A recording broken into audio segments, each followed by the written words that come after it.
Amidst the snowy wasteland, a figure lying in a snowdrift heard a distant voice promising to grant her life in an alien world, for she would become neither poison nor medicine. Then, as if whispering from the depths of her consciousness, the voice posed a question: how to curse the goddess. Meanwhile, Shoko, tired after a long day, stood in the crowded train car, dreaming of returning home. Her phone vibrated constantly. Friends were texting about the approaching Golden Week, which promised a rare break at the end of April. But fate had other plans. The train was going too fast, skidded off a sharp curve, and the next second, metal screeched, glass shattered, all the passengers seemed dead. Only the echo of the disaster filled the night. When she came to, she couldn't understand why she was breathing. The image of the mangled train flashed through her mind. Rising, she asked where they were, and was told by her two confused companions that no one knew where they were. Then the man in dark clothes said they had all died in the accident. He offered one of the souls a chance to live again, but in his world, not theirs. A silent figure stood nearby, like a shadow, watching the scene unfold. A calm woman with a gentle smile said there was no return to Earth, only a choice between rebirth and extinction. The two men exchanged glances, realizing they were now strangers in a world with no way back. The girl hesitantly asked who else had been chosen from the passengers, and heard a voice explain that the souls saved from the two carriages would become the ingredients for their new world. She froze, not understanding the meaning of what was said, and the boy standing next to her asked why they were the only ones saved. Behind them, the two figures maintained a wary silence, as if they knew more than they were saying. The woman replied that they were neither poison nor medicine, but something else, and from these words the trinity below, consisting of two girls and a man, felt alarm and misunderstanding. The peaceful stranger explained that the earth had become a hunting ground for souls, and warned that any relatives left there would sooner or later become prey as well. The man objected, doubting that a goddess could kill people, but his interlocutor sadly replied that even with rage in their hearts, no one was able to return back. The silver-haired woman gently told the young man not to be gloomy and told him that her world was filled with swords and magic. His gaze lit up with interest when a tall figure next to him offered him 3 wishes, beginning a new life in year 10. He raised his empty hands, admitting he didn't want to fight. They then asked if he wielded a blade or magic, and one of the girls suggested he might have healing powers. One of them confessed that she dreamed of relying on someone until she became independent. The man said he wanted to farm and acquire a useful skill, and the veiled woman confirmed her healing powers and healthy body. The other 2 girls formulated their wishes. One wanted protective magic, the other the same gifts as her friends. At that moment, a voice rang out, assuring them that they could wish for anything. The young woman said she wanted to live a peaceful life, helping others through healing, and confessed her frustration at not being able to call herself a cure. The man, listening, promised to rebirth them alongside those who would support them. Meanwhile, the long-haired creature gazed thoughtfully at their souls, anticipating the changes the aliens from Earth would bring. It promised to grant them longevity in this life. One of those present leaped to his feet, overcome with rage, remembering that he had died of his own free will. His words sounded like a cry of despair, a denial of an inevitability that could not be avoided. Then the girl opened her eyes and was surprised to find herself looking younger. Her clothes hung like sacks, and she was surrounded by an unfamiliar house. She looked around in confusion, trying to figure out what was going on. Not far away, 2 people slept side by side. One was breathing calmly, while the third, seeing them, froze in shock. He couldn't tell who he saw before him, living people or those who, like him, had returned from beyond the brink. The black-haired man quietly smoothed the sleeping man's locks, noting that he looked his own age, though he was probably already in his 20s. The next moment, the man opened his eyes, and their gazes met. Lyle winced as he noticed something nearby stir and speak, and another person watching over his shoulder. The girl standing nearby remembered seeing this same guy lying unconscious in the middle of the winter forest yesterday. The dark-haired one mused that the goddess wouldn't let him live long, while the serious young man said he'd simply collapsed in the snow without any gear and would have died anyway. A calm acceptance of fate was evident in their voices. The girl thanked her rescuer for his help, and he replied that he was glad to see her safe. At that moment, she hesitantly reached out to him, but their attention was distracted by a low growl coming from behind the walls. Lyle and the girl sat next to each other on the bed, silently exchanging glances. After a while, he laughed and remarked that she looked much better than he'd expected after yesterday. Later, the young man offered to cook for the girl, who had just woken up. Her cheeks turned pink, her stomach growled treacherously, and then another man helped her get the dishes from the shelf, which caused her genuine surprise. She felt awkward at her helplessness, but soon received a bowl of hot soup, the aroma of which immediately lifted her spirits. After tasting it, she remarked on how delicious it was and thanked the man for his concern. The boy ate the bread enthusiastically, his eyes shining with pleasure. The two watched him in complete amazement, then exchanged glances and laughed, feeling the lightness and warmth of this simple moment. The day before, a cheerful young man had informed Falco that they were on rice rations this week. He then pointed to the loot nearby and ordered him to bring it to the guild, to which Falco responded with a short, approving nod. Someone lying in bed made a vague sound, as if trying to wake up. Then someone standing next to them asked for their attention, pointing to something important against the wall. The elf instantly turned around, seeing the dark-haired man, and heard a calm question about whether he had really found her in the forest yesterday. The narrator clarified that she was lying near the hut on the trail where fresh tracks had later appeared. Lyle doubted the magical footprints existed, calling them a fabrication. However, Fern countered that, as a former hunter, he could walk there and back, but he still couldn't understand how a child could have traveled such a distance. He noted the softness of her hair, the fact that her clothes didn't look rustic, and that her arms and legs were unscratched.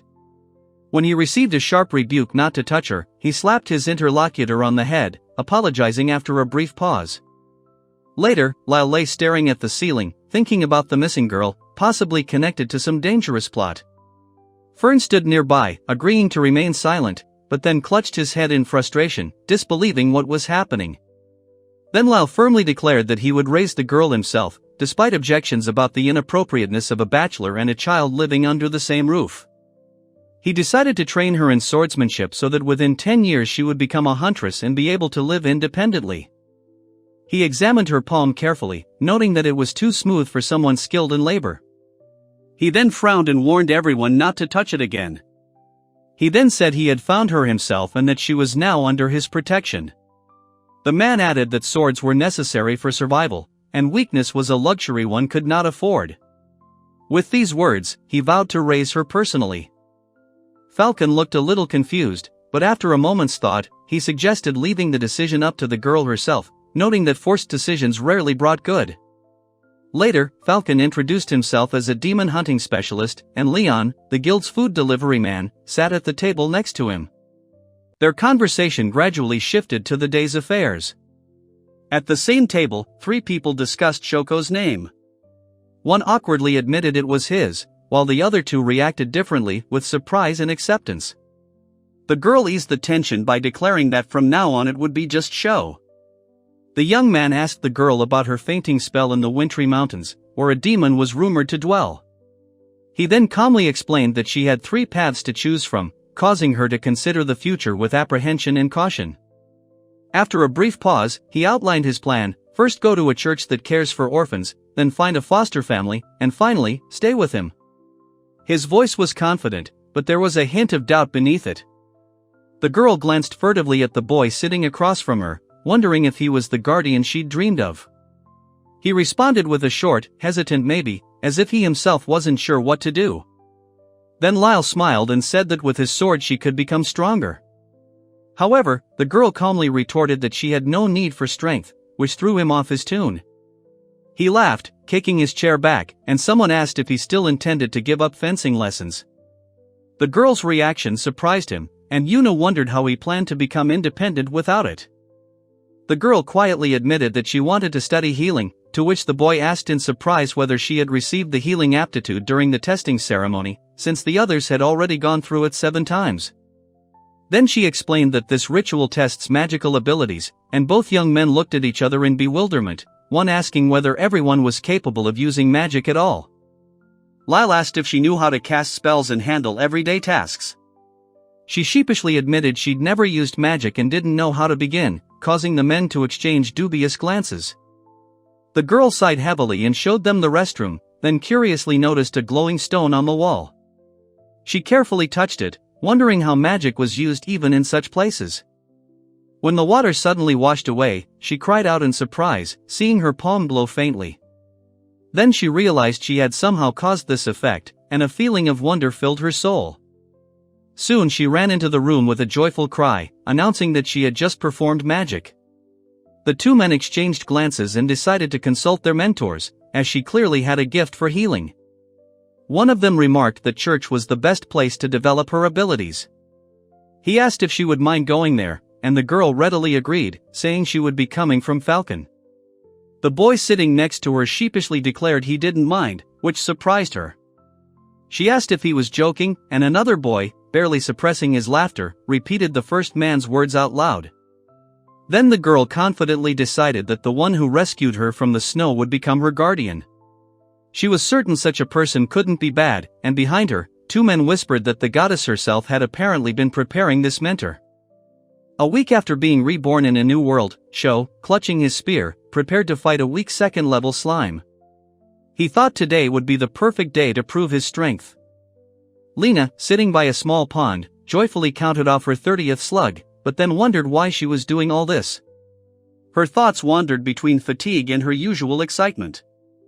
The hero calculated the value of the magic stones mined from the slimes, 500 gil each, for a total of 15,000. He felt tired, but he was determined to earn more, as the dream of independence haunted him. Falco looked up as the other boy explained that in their world, children grow up under supervision, and hugs replace formal greetings. He added that it would take some getting used to, as here it was a sign of trust. The name of the world, the Four Lands, came up in their conversation. The East is dedicated to magic and science, the West to mines, the North to hunting, and the South to agriculture. They spent a long time discussing the borders and routes between the regions over a map. The dark-haired man explained that his mother was a hunter and wandered the plains where he was born. The fair-haired man noted that most people there have light eyes and hair, making his appearance rare. The girl sighed with relief upon hearing that her father was alive and still on the plains. The young man added that she had quickly grown tired of the monotony of those places and almost immediately decided to set out on a journey, not wanting to sit still. The young man explained to the astonished child that in this world, people live to be 200 years old, mature at 20, and some become parents only at 150. When asked his age, he answered calmly, he's 50. A girl, sitting alone in a field, wondered what it would be like to live 2 centuries. It seemed to her that such a life belonged to another world, and, watching the train pass by, she couldn't imagine how anyone could stay busy for all that time. The boy enjoyed the silence and was glad he could spend his days as he pleased. However, soon someone called his name loudly, and he, surprised, turned around, trying to hear the voice. Lyle warmly lifted Falco into his arms, asking if he was hurt and if he had brought his potion. In response, the boy cheerfully reported that he had successfully hunted slugs, proudly announcing his return. Lyle remarked that a hunter must always carry the potion with him, it was custom. These words caused Sho to become uncomfortably distracted, as he had never agreed to be a hunter. Meanwhile, another noticed his unusual attire. The boy coughed, covering his mouth with his sleeve, and the girl, sword in hand, looked at him in surprise. Then she enthusiastically said that he looked more like a fisherman than a warrior, and she liked that. Lena stubbornly refused to reveal the location where Falco exterminated the slugs, fearing competition. Meanwhile, Lyle warned Sho that his sword swings were too risky, but admitted that his technique was quite good, despite the occasional stray hit. Lyle insisted he had to keep an eye on his charge, despite his protests. The other, on the contrary, took the situation with obvious amusement, grinning and teasing him at every opportunity. Soon Lyle noticed the approaching wagon and, with a soft sigh, explained to the girl that it was most likely Leon, carrying the week's supplies. She nodded, but suddenly became wary of someone else lurking nearby. A cheerful young man greeted Sho with a wave and asked if he was going fishing. The two watched their animated exchange, while someone laughed behind them and playfully nudged their friend's shoulder, filling the morning with joy. Leon approached and, smiling, offered to hold Sho, easily lifting him into his arms and admonishing him to stay strong. Then Sane caught the boy as he nearly tripped, and Sho, looking up in admiration, introduced himself, amazed at his height. The tall man with long hair smiled politely, complimenting Falco on his good manners. He then straightened up when asked about his adopted daughter's attire, and Falco looked away, feeling slightly embarrassed. The girl suddenly realized she'd forgotten to put on her sword belt, and the man from the shop watched her with a smile. Then he sighed heavily, noting that children needed clean clothes, and asked how long she'd been wearing that outfit. The tall man calmly said that he bathed and washed his pants every day, and the girl listened, fiddling with the hem of her sleeve. Meanwhile, the long-haired man noted to himself that forcing the child to wash her own clothes was hardly the best idea. After a brief pause, the man with long hair asked Sho if he had a place to return to. Sho slammed the table and demanded to know why he was asking such questions, shocking everyone present. Falco then confessed that he couldn't return home, as his town had become a hunting ground, though he hoped his family was still alive. His interlocutor gently replied that it was important not to lose faith, even if the road back was closed. Lyle anxiously asked if he was also the target of the hunters, and learned that there were 3 of them who remained behind because they were neither poison nor medicine, and all the other souls had left their bodies. He asked about the fate of the other 2, and Fern told him that one of them dreamed of taking up farming on the plains, and the other wanted to study magic near the lakes and swamps, where the air was saturated with moisture. Fern gently patted the short girl's head, apologizing for the pain he'd caused her. He thought about how the 3 of them had been scattered in different places, and admitted he'd never heard of people hunting each other in the mountains. A monk and his companion were discussing a ritual when he was told to channel magical energy into a crystal. He obediently followed the instructions, but was surprised to hear for the first time that such a thing was even possible, and began to question the very nature of magic. Lena happily noticed the soft green glow emanating from the crystal. Fern thoughtfully remarked that she clearly had a knack for healing, and the short figure next to her quietly apologized for his earlier doubts about her abilities. A man with long hair, observing the process, said she had plenty of magic, but the potential was unevenly distributed. He advised her to train hard to become a sorceress, to which she timidly asked if she wouldn't be better off as a huntress. Then Falco was reminded that it was important to respect her own choice, as the desire to heal was no less valuable than mastery of a sword. Another man remarked that even with her other job, her gift for healing was invaluable, and the girl offered to leave Sho with him for a week for observation. Later, the 3 men sat around a table, discussing Sho's slow recovery. One insisted she looked calm, another countered, calling his interlocutor the most anxious of them all, and the third merely chuckled as they bickered. A little boy asked if he should begin training now. The monk replied that training usually begins at age 12, but the child suggested waiting until spring, since he was only 10. When he said this, the girl happily declared that she wanted to remain under Falco's care. Later, they were shown together in a spacious room with a high chair, where another boy sat quietly nearby. Leon laughed loudly at the mention of his name, and the woman suggested they begin the basics of healing. The man with long hair sighed heavily and suggested that perhaps he should let Sho do things his way. Leon was surprised and asked, "Right now?" Meanwhile, the cloaked figure explained that body and soul are inseparable, and any damage to one affects the other. Therefore, magic is aimed at restoring the soul, which, in turn, heals the physical shell. The girl realized that this was the essence of healing, and the man with long hair advised Leon to observe personally, because seeing means understanding faster than listening. Yuna asked Sho to take the boy's hand and look at the shape of his soul. He nodded, leaning weakly against the table, preparing for the process that required concentration and inner strength. The boy clenched his fist, and the child standing next to him gently took his hand. A soft glow spread around them, and the child whispered excitedly that it was the first time he had seen another person's soul. The elder noticed something astonishingly beautiful, but pointed out a distortion in the area of her left ankle. The glowing silhouette explained that this was the body's soul form, and the girl worriedly said there was no light in that area. Then he explained that he had once been a hunter, but had suffered a serious injury that was treated too late.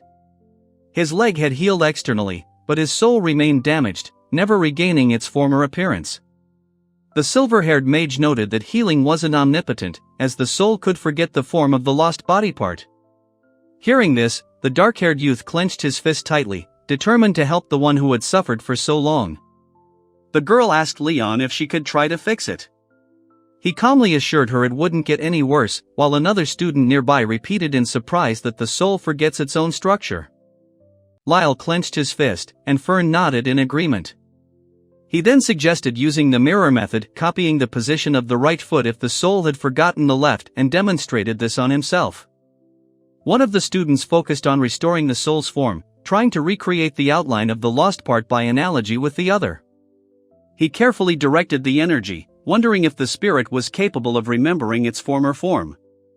The young man concentrated deeply, conjuring up a shimmering ethereal image, and said he felt the presence of the goddess's source emanating from the light that wrapped around his body.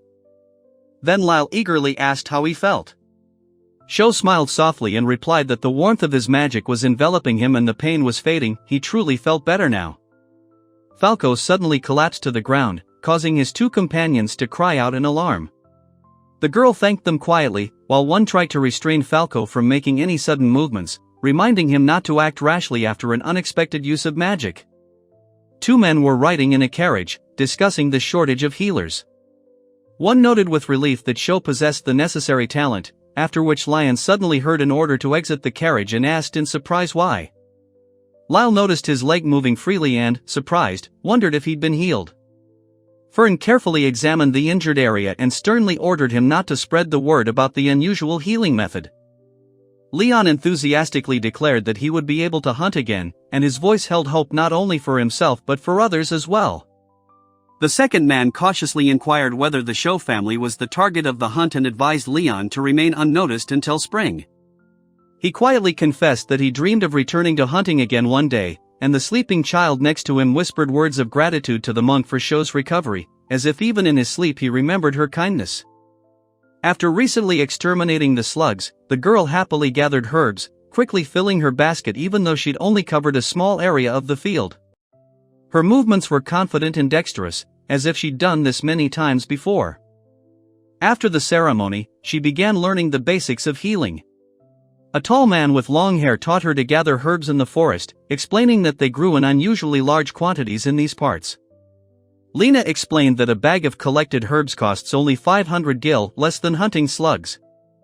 However, as she tied the bag, she added with a smile that she loved this work, because in a world of swords and magic, it was the plants that gave her a sense of peace. The short-haired girl heard a rustling sound behind her and turned around, while another girl enthusiastically explained how she enjoyed growing medicinal herbs even in games, enjoying the feeling of growth and accumulated experience. Two young men were practicing swordsmanship on the training ground. A spectator explained who they were, and when one of the fighters suffered a cut, he quickly turned to Sho for treatment, causing alarm among the onlookers. Lyle asked Sho how her leg was feeling, and she thanked him for saving her, noting that she was feeling much better. He then suggested using fencing as a recovery method, but Sho frowned and said she'd rather ask Gina to teach her how to cook. The girl explained that she wanted to learn from Gina, the innkeeper Leon had brought. Then she quickly ran toward the snow-covered wooden building, her own plans and dreams in her thoughts. Sho joyfully announced her return, and Gina, with a slight smile, remarked that she had arrived a bit early today. Deep down, Sho realized that this was the first woman she had met in this world. Mariel gave Yuna a warm hug, asking if she was cold. After she nodded affirmatively, the woman happily offered to teach her cooking, and Yuna enthusiastically accepted, looking forward to the lesson. Lyle, holding a lizard in his hands, said he would teach the girl how to cook it today. She answered with apprehension when asked if she had ever hunted or butchered anything before, unsure of what to expect. Lena demonstrated how to skin an animal in one motion, then slice and season the meat. The others watched the sleeping animals nearby and discussed the possibility of hunting for extra income. Mariel happily announced that the dish was ready, and the dark-haired girl struggled to reach for the food. The woman took her arm and gently said that now she could try it. The girl took a bite and savored the soft, juicy texture. The taste was surprising after the usual dried meat, and she savored every moment while her friend stood nearby and watched with a satisfied smile. Mariel suggested making a salad with light ingredients or serving the dish on bread with a rich dressing. Another girl eagerly agreed, saying that even shredded, it would be delicious. The woman gently patted the girl on the head, inviting her to come to town and study in her shop. The child's face lit up with joy, and she readily agreed, sensing a new chapter in her life lay ahead. Lyle sipped calmly from his mug while two girls nearby exchanged surprised glances at someone saying they were glad to have the opportunity to do so many things in life. The atmosphere remained light, filled with a quiet satisfaction. The young girl dreamily said that she wanted to live for many years, trying different things, and the serious young man calmly replied that there was no need to rush, everything has its time, and he was not going to do everything at once. She promised to always return to the same house where Falco lived, and that they would remain together forever. The young man clenched his fist and nodded firmly, assuring her that he, too, would strive to achieve great things while his friend was busy with work. The boy assured her that Sho wouldn't abandon him, and the girl with the high ponytail jokingly said that she was probably the one bothering him. After these words, he bounced off, carrying a heavy bag over his shoulder.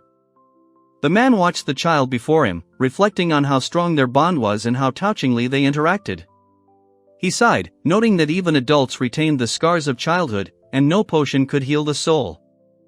Lena cautiously asked if he was talking about his mother, and Fern confirmed, explaining that she was a natural hunter but unsuited to being a mother. Just then, a dark figure with long, flowing hair appeared nearby. Mariel expressed hope that Sho would be able to heal the man, after which Leon and the cheerful girl waved goodbye to Sho. Sho promised to see them in the city in the spring, and a woman in a warm cloak was already waiting by the carriage. The girl recalled how she spent the winter hunting slugs and lizards and gathering medicinal herbs. During that time, she earned 1,600,000 gil, though she knew Falco had earned much more. The young man thought he'd expected a carefree life, but instead found himself in a house where everything was governed by strict rules. By the end of winter, the number of forest demons had noticeably diminished, and now he felt it was time to leave the city. Sho had been warned in advance not to be surprised. A hunter who protects the northern forest during winter is considered a true hero by the locals. This year, it turned out, Falco was performing this duty alone. Lyle said many would welcome Falco, and then showed Yuna and the man standing next to him the city spread out below. Yuna watched intently, memorizing every house and the smoke from the fireplaces. The young figure hesitantly approached the crowded building, clutching her cloak tightly to her chest. Her heart beat faster, as she was about to meet new people, and she was worried about finding common ground with them. Falco found himself surrounded by excited girls, joyfully shouting his name. One of them handed him some food and invited him to play, and he, smiling sheepishly, tried to remain calm. 2 days had passed since she arrived in Northern City. The crowd, enthusiastically welcoming the hero hunter, had deeply impressed her, and she realized how great his influence was among the people. One boy crawled out from under a pile of crushed creatures, and a short child nearby pouted, reminding him of his unfulfilled promise to go to the guild. At that moment, someone called from afar to the girl sweeping the floor. 3 teenagers surrounded the younger boy, and one of them sharply asked if it was true that he was Falco's adopted son. The others stood slightly to the side, amazed by his boldness and such an unexpected statement. Yuna looked with interest at the girls with long hair and beautiful dresses. Someone nearby excitedly exclaimed that their group now had girls, and many eyes lit up with delight. Lyle nudged one of the girls sharply, getting her attention, while in the background, 2 boys exchanged glances and discussed something animatedly. Meanwhile, she quietly thought that next time she should buy the necessary item in advance. One of the boys angrily accused her of being rude for ignoring him. The girl became flustered and, tripping, fell to the ground with a short cry, raising a cloud of dust. The newcomer was given an impromptu initiation. 2 boys stood in a circle of light while a third shielded someone from the crowd, explaining that they had just arrived. Meanwhile, another boy asked, perplexed, why Alfie was acting so obediently. The determined girl defiantly asked how such a spoiled man could ever become a hunter. In response, the boy stood up with a stubborn expression, pondering the strict rules that exist even among young men. The young man swung his stick and hit another, who cried out in surprise, and a third quickly called out to him, asking him to stop. At that moment, the boy thought that if he lost here, he would forever be subservient to the others. A girl with short dark hair sharply scolded him for pushing her, calling him a coward for using a weapon. He clutched his head, trying to justify himself, but only earned more reproaches and disapproving looks.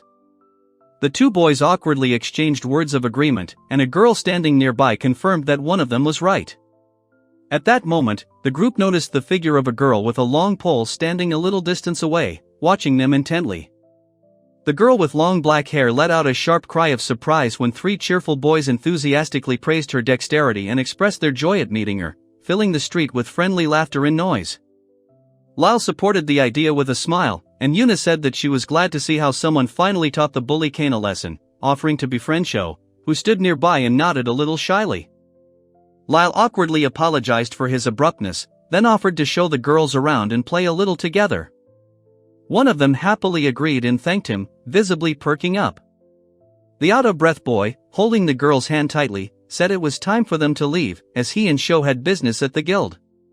The girl, turning around worriedly, called out to Falco, not wanting him to leave without an explanation. The young man lifted the cheerful girl into his arms, and their friends waved goodbye, promising to see each other tomorrow. Disgruntled voices could be heard in the distance, but they were quickly drowned out by the general hubbub. The boy hugged the girl tightly, praising her for making friends so quickly. She came closer and asked permission to whisper something in his ear, catching him off guard with her trust. The girl excitedly told him she'd beaten the boys in a fight. He was surprised at first, but then he smiled warmly and said he was proud of her courage. They soon reached the large guild building. One of them explained that this was the hunter registration area, and the girl, amazed by the building's size, hurried inside, eager to submit her application. Falco noted that there were indeed a lot of people here. The others looked around with interest, taking in the bustling hall, filled with conversation, footsteps, and the clanking of armor. A cheerful woman praised Alice for her excellent work in the northern forest. The second, noticing the girl, joyfully exclaimed that she was the rumored adopted daughter and that she wanted to become an apprentice huntress. A boy named Sho enthusiastically asked to be registered as a student. He was handed a tray of shimmering liquid and asked to drop a small amount of blood into it for testing. Lena pricked her finger, letting a drop of blood fall into the liquid, and, swallowing, admitted she was afraid of the pain. Yuna then reassured her, promising that Sho could heal the wound if necessary. Lyle asked if she knew the monk who performed the ceremony, and she nodded, saying she had received personal instruction from him. The young man responded with satisfaction that this was a good sign. Celine smiled and handed Lyle a leather pouch, explaining that they gave them out upon registration. She added that the belt was for potions and could expand storage capacity. The young man was surprised to realize the box could hold up to 99 items. The girl asked about Falco's bag, and he explained that it was plenty for a beginner like Sho. The dark-haired man, with a confident grin, declared he could fit even an entire Akabanosaurus in there. His partner, horrified, thought he definitely didn't want to know the details, especially when the small dragon growled menacingly above them. The girl readily promised to be careful, as the woman advised, not to overexert herself, and to listen to her elders. Then the man ordered the demon stones to be brought to the table within a week, emphasizing the importance of listening to Falco's instructions and maintaining communication between the team members. Yuna winced when she saw the broken object on the floor, and Lau calmly noted that Leon always brought such things, adding that all the credit for what happened belonged to her alone. Fern carefully placed the bag on the scale and asked her to wait a moment while he assessed the contents. Lyle nodded in agreement and stood next to him, observing the process with a businesslike air. The girl happily examined the new belt pouch, admiring its beauty and convenience, as she could now carry everything she needed. She was delighted to discover that even her pole fit inside without breaking. Sho tried to say something, but someone playfully told him not to hold back his laughter. Then another quietly chuckled, adding that it even suited him, eliciting a faint smile from everyone around. When the door swung open, the girl was surprised to see so many people there today. The boy laughed loudly, irritating his neighbor, and the cheerful young man explained that this was the first registration of Falco's apprentice and adopted child with healing abilities, which piqued the curiosity of a young man standing nearby. One of the visitors asked if the healer would test his health by blocking his path. Two others watched from the sidelines, and the girl, curious, tried to figure out who this man was. The girl extended her hand with a smile, saying that healing was her job, and that's what she was here for. The serious-looking man clenched his jaw, deciding that if he wanted to help people, he had to prove it with action. She noticed a scratch on his face, but upon closer inspection, she saw his entire body shimmering with internal damage. The thought that he was strong, his soul shining brighter than others, flashed through her mind. With determined concentration, she attempted to restore the soul's shape, starting with the man's left knee to reverse the deformation, and then planned to move on to his shoulder. the light of her magic gently enveloped his body. Lyle reassured the girl, saying he was only worried about her shoulder, not her knee. She admitted she didn't have enough magical power to fully recover, but he smiled and noted that despite her height, she was remarkably talented. The cheerful girl thanked everyone for the warm welcome at the Hunters Guild, and a man standing nearby asked in surprise, asking what the name of this place was. The man asked if there were other guilds besides the Hunting Guild, and his interlocutor confirmed that the most popular was the Trading Guild. At that moment, the third man, grimacing in irritation, shouted at Falco, who was about to leave.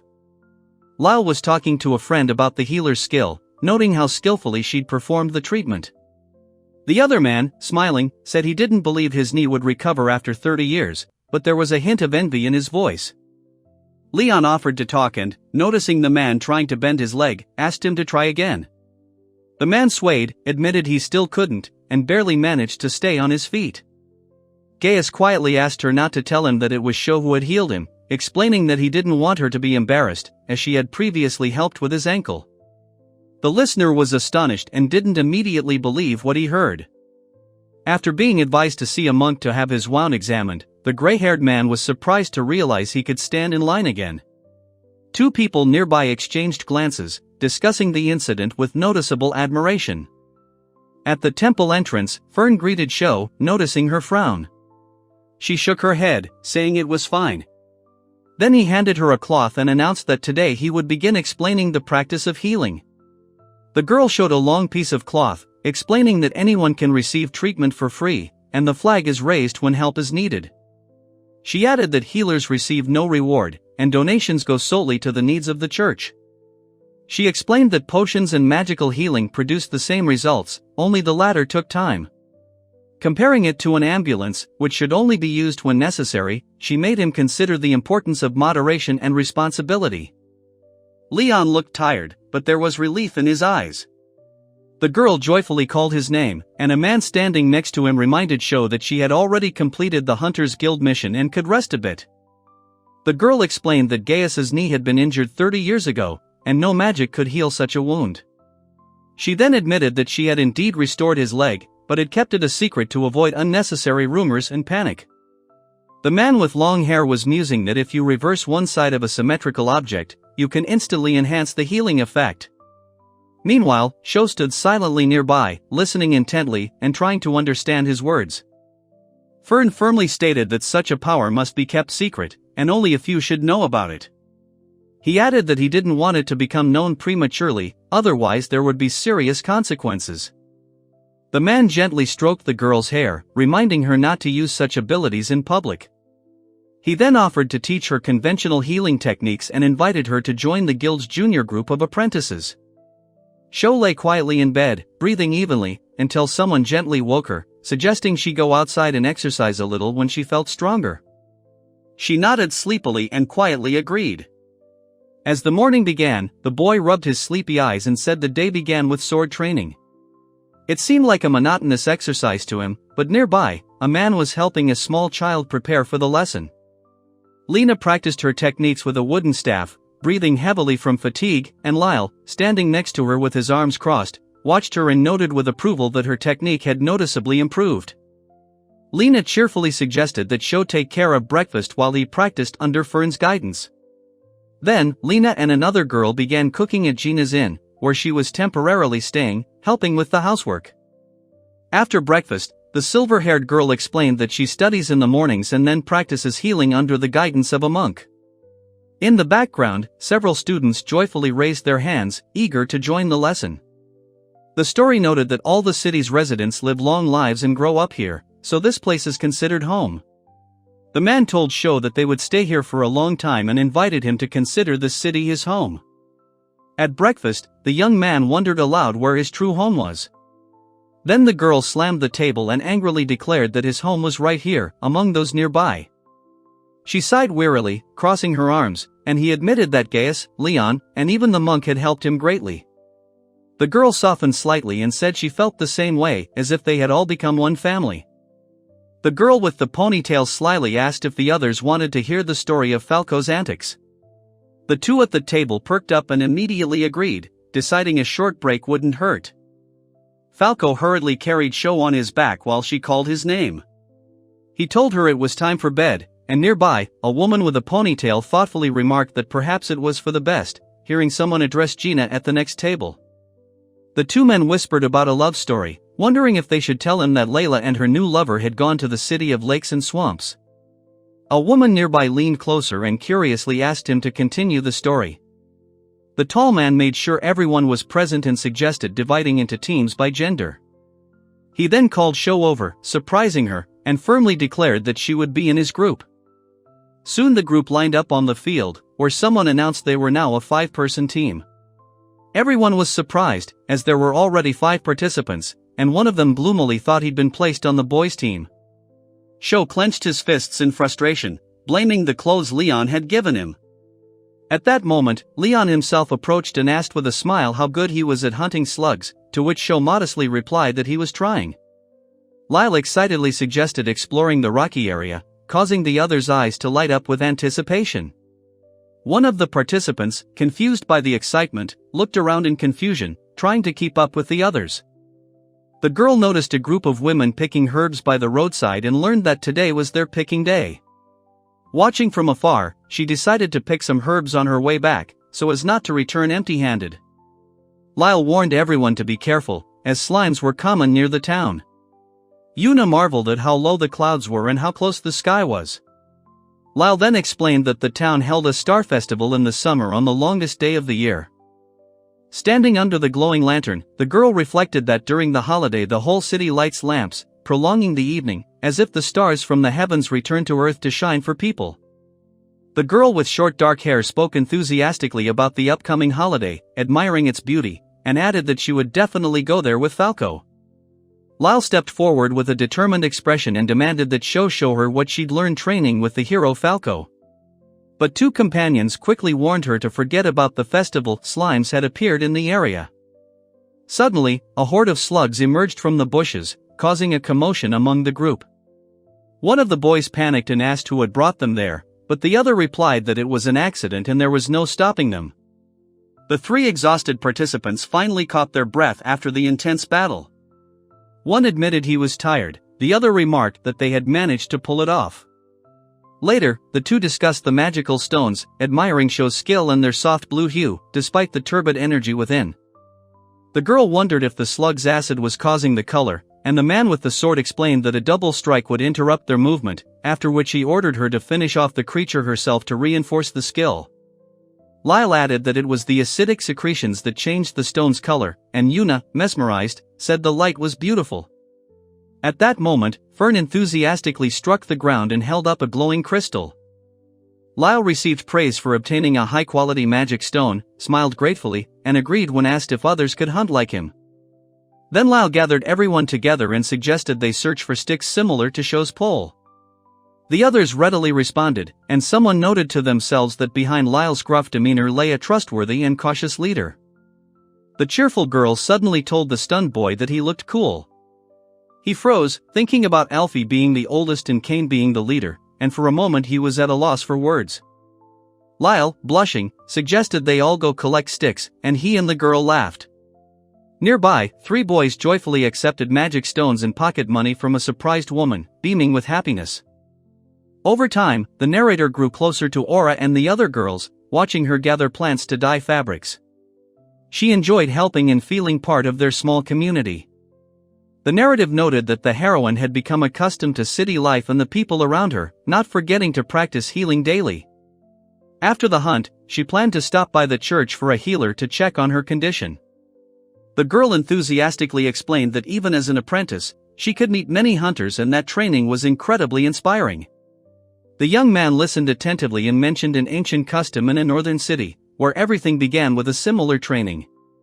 The boy said her job was to rest and suggested she simply go to bed. She quietly replied, wishing him good night, feeling the day end in warmth and peace. Falco gently stroked Shou's hair and wished him good night. Shou reflected on how his kindness hadn't changed since they moved to the city, and he couldn't imagine how that would change this coming summer. The girl greeted Shou cheerfully from behind the counter, and he, a little embarrassed, responded. Another girl's voice could be heard from above, calling out to Gina and Falco, warning them to be careful if they were about to leave. Several months after arriving in Northern City, a dark-haired girl sat next to a silver-haired mage, who asked if she'd heard of the Star Gatherers Festival. She remembered hearing one of the children mention it with excitement recently. The girl said she'd already consulted with the right people and noticed that other girls were saving their allowance for the holiday. She also received clothes from the Aura's house shop, which specially tailors outfits for the festival. Aura's friends quickly realized that she was a girl, and one of them jokingly remarked that you would have to be completely blind not to notice it. The girl recalled how, during preparations for the festival, she'd accidentally spotted a rare glimmer of bitterness in Aura's eyes. Nevertheless, she enjoyed the bustle of the place and dreamed of strolling through the shopping arcades with Falco. At this time, the young man sat alone, pondering Falco's strange behavior of the past few days. He felt uneasy and unsure whether he should invite his friend to the party in such a depressed state. Fern, noticing the change in her expression, asked if the preparations weren't going according to plan. She quickly denied it, insisting that everything was fine, though her gaze betrayed her anxiety. The man explained that after the festival, in midsummer, black lizards appear in the western cliffs, and then hunters from Fukumori and the Iwa lands gather for a 2-month hunting season. One of the characters exclaimed in surprise upon hearing that his interlocutor was also from the northern city, and immediately felt a certain kinship with him. The silver-haired woman admitted she didn't know all the details, but she confirmed Falco was indeed planning to leave Northern City. The dark-haired man clenched his fist in alarm, regretting that he'd learned of this too late. The girl was worried that Falco didn't want to leave her alone. Then the three men explained that the hero of the Northern City was wounded and would be staying with Gaius and Leon this year, as the leadership had decided to conserve their strength. One of them added that Falco is currently living with Gina and has already become part of the local community, so no one would judge them if they temporarily separated. However, he noted that Falco himself may not have yet decided what to do next. The girl thought the hero wouldn't give up his business, even if he had doubts. The man hesitated to offer words of support, but decided to let him make his own decision, and she quietly admitted that she would miss him. The girl admitted that the hardest part was that Falco had stopped talking to her. He had gently told her she was very kind and offered to tell her something pleasant, which sparked her genuine curiosity. When Falco himself was asked about the decision, he enthusiastically agreed. The narrative explained that he remained silent until the day of the festival, but everyone in town was expecting him to appear at the festivities. The city streets sparkled with garlands and flags, and the air filled with laughter and music. The girl happily declared that her role was to bring peace and smiles to people, and she noted with satisfaction that she had accomplished this. Lena told Sho with a warm smile that he looked charming and asked if he felt strange in such an outfit. Then she nudged him to hurry over to the others, and 2 girls nearby admiringly remarked on how well it suited him. The cheerful guy asked if the girls would be arriving soon, and his friends began to tease him about his nervous appearance. He waved them off, but then another guy called out to Falco and Leon, who were standing nearby. The girl, beaming with joy, waved and called out to Sho, holding her friend's hand. Sho and his comrades were taken aback, surprised by such an unexpected greeting. The boy suggested they stroll around the fair together, but the girl guiltily replied that she'd already promised to go with Aura and the others. Nearby, 2 girls, perched on the boy's shoulders, twirled with delight, and he jokingly remarked that they looked beautiful in any outfit. He hugged her tightly, admitting that he had to let her go, but she quickly stopped him and asked him to be sure to return by evening, looking at her with anxiety and hope. The girl affirmatively said that she was Sho, which stunned her interlocutor, who for a long time could not believe that there really was a girl standing in front of him. The girl firmly stated that she was a girl, which caused considerable surprise in the silver-haired boy, who was privately perplexed as to why she was saying such obvious things. She sheepishly asked Leon if he really thought she was a boy. He awkwardly admitted that he did, since she always wore men's clothes, and her cute face only confused him. The girl lifted her dress and asked how she looked, to which the guy replied with a smile that she was beautiful and looked truly charming. The silver-haired boy confidently told the dark-haired girl that any color suited her, and a third observer standing nearby remarked that they looked funny together. Then the girl declared that she had dressed up first and added that her friend was cuter than Leon had said. Lena laughed, thanking them both for their compliments, while Lyle stood there, a little confused and embarrassed. At that moment, Mariel cheerfully announced that she was leaving and invited Lena to come with her. Yuna laughed merrily with her friend, while Lyle stood nearby, holding 2 fried fish. Nearby, a child was trying to catch a floating balloon, and a small creature was watching the proceedings warily. Lyle offered to carry Sho, asking if she was tired of playing, but she declined, citing too many people around. Then he looked down and felt a slight sadness. The girl offered to hold his hand, asking if it was right. The man looked surprised but agreed, and she grabbed his hand tightly, thinking that Falco must like to hug her like that. He mused that the calm he felt came from the warmth of their intertwined hands. They walked side by side, holding hands, as the warm summer evening filled the air with a soft light. Falco looked confused when the girl quietly said that he felt this warmth because she cared about him. He froze, shocked and confused by her confession. The young man hesitantly admitted that he liked Sho, adding that he had never loved or hated anyone before. He mentioned Leon and Gina, saying he simply accepted them as part of his life. The girl thought about the meaning of love, and then told the young man that their feelings were special, and perhaps that is what meant he loved her. She thought grown men rarely uttered the word love, but she still believed Falco felt the same. Holding his hand, she asked him if he loved her too. The girl carefully held the lantern, musing that the stars seemed to have descended to earth. At that moment, the young man silently hugged her from behind and said he was going on a summer hunt. The girl gently patted his shoulder, noting that it was late. Then she calmly assured him not to worry if he disappeared for a while, and he quietly leaned closer, begging for forgiveness. The star-gathering festival ended with a promise to always be together. However, it was soon announced that the hunters would set out in 3 days, and Falco, despite his gloomy mood, decided to go with them. The dark-haired boy felt lonely and empty, while the blonde man next to him reacted with a mixture of anger and surprise. The long-haired girl stood motionless, watching the tense scene. The girl glanced with a slight smirk at the tall man standing calmly next to her. The narrative then moved on to a description of a quiet town preparing for the hunters' morning departure. One of the men reported that the black lizard infestation had begun earlier than usual and was spreading over a wide area. The listeners were astonished, and one of them thoughtfully recalled the woman who had ignored him before leaving. The crowd cheered when someone called for a demonstration of the northern city's strength in the next 2 months. Amid the commotion, a serious young man stood motionless, feeling only cold and empty inside. Lyle, breathing heavily and sweating profusely, glanced around hastily as the girl tugged him by the hand toward the cart, ordering him to get in quickly.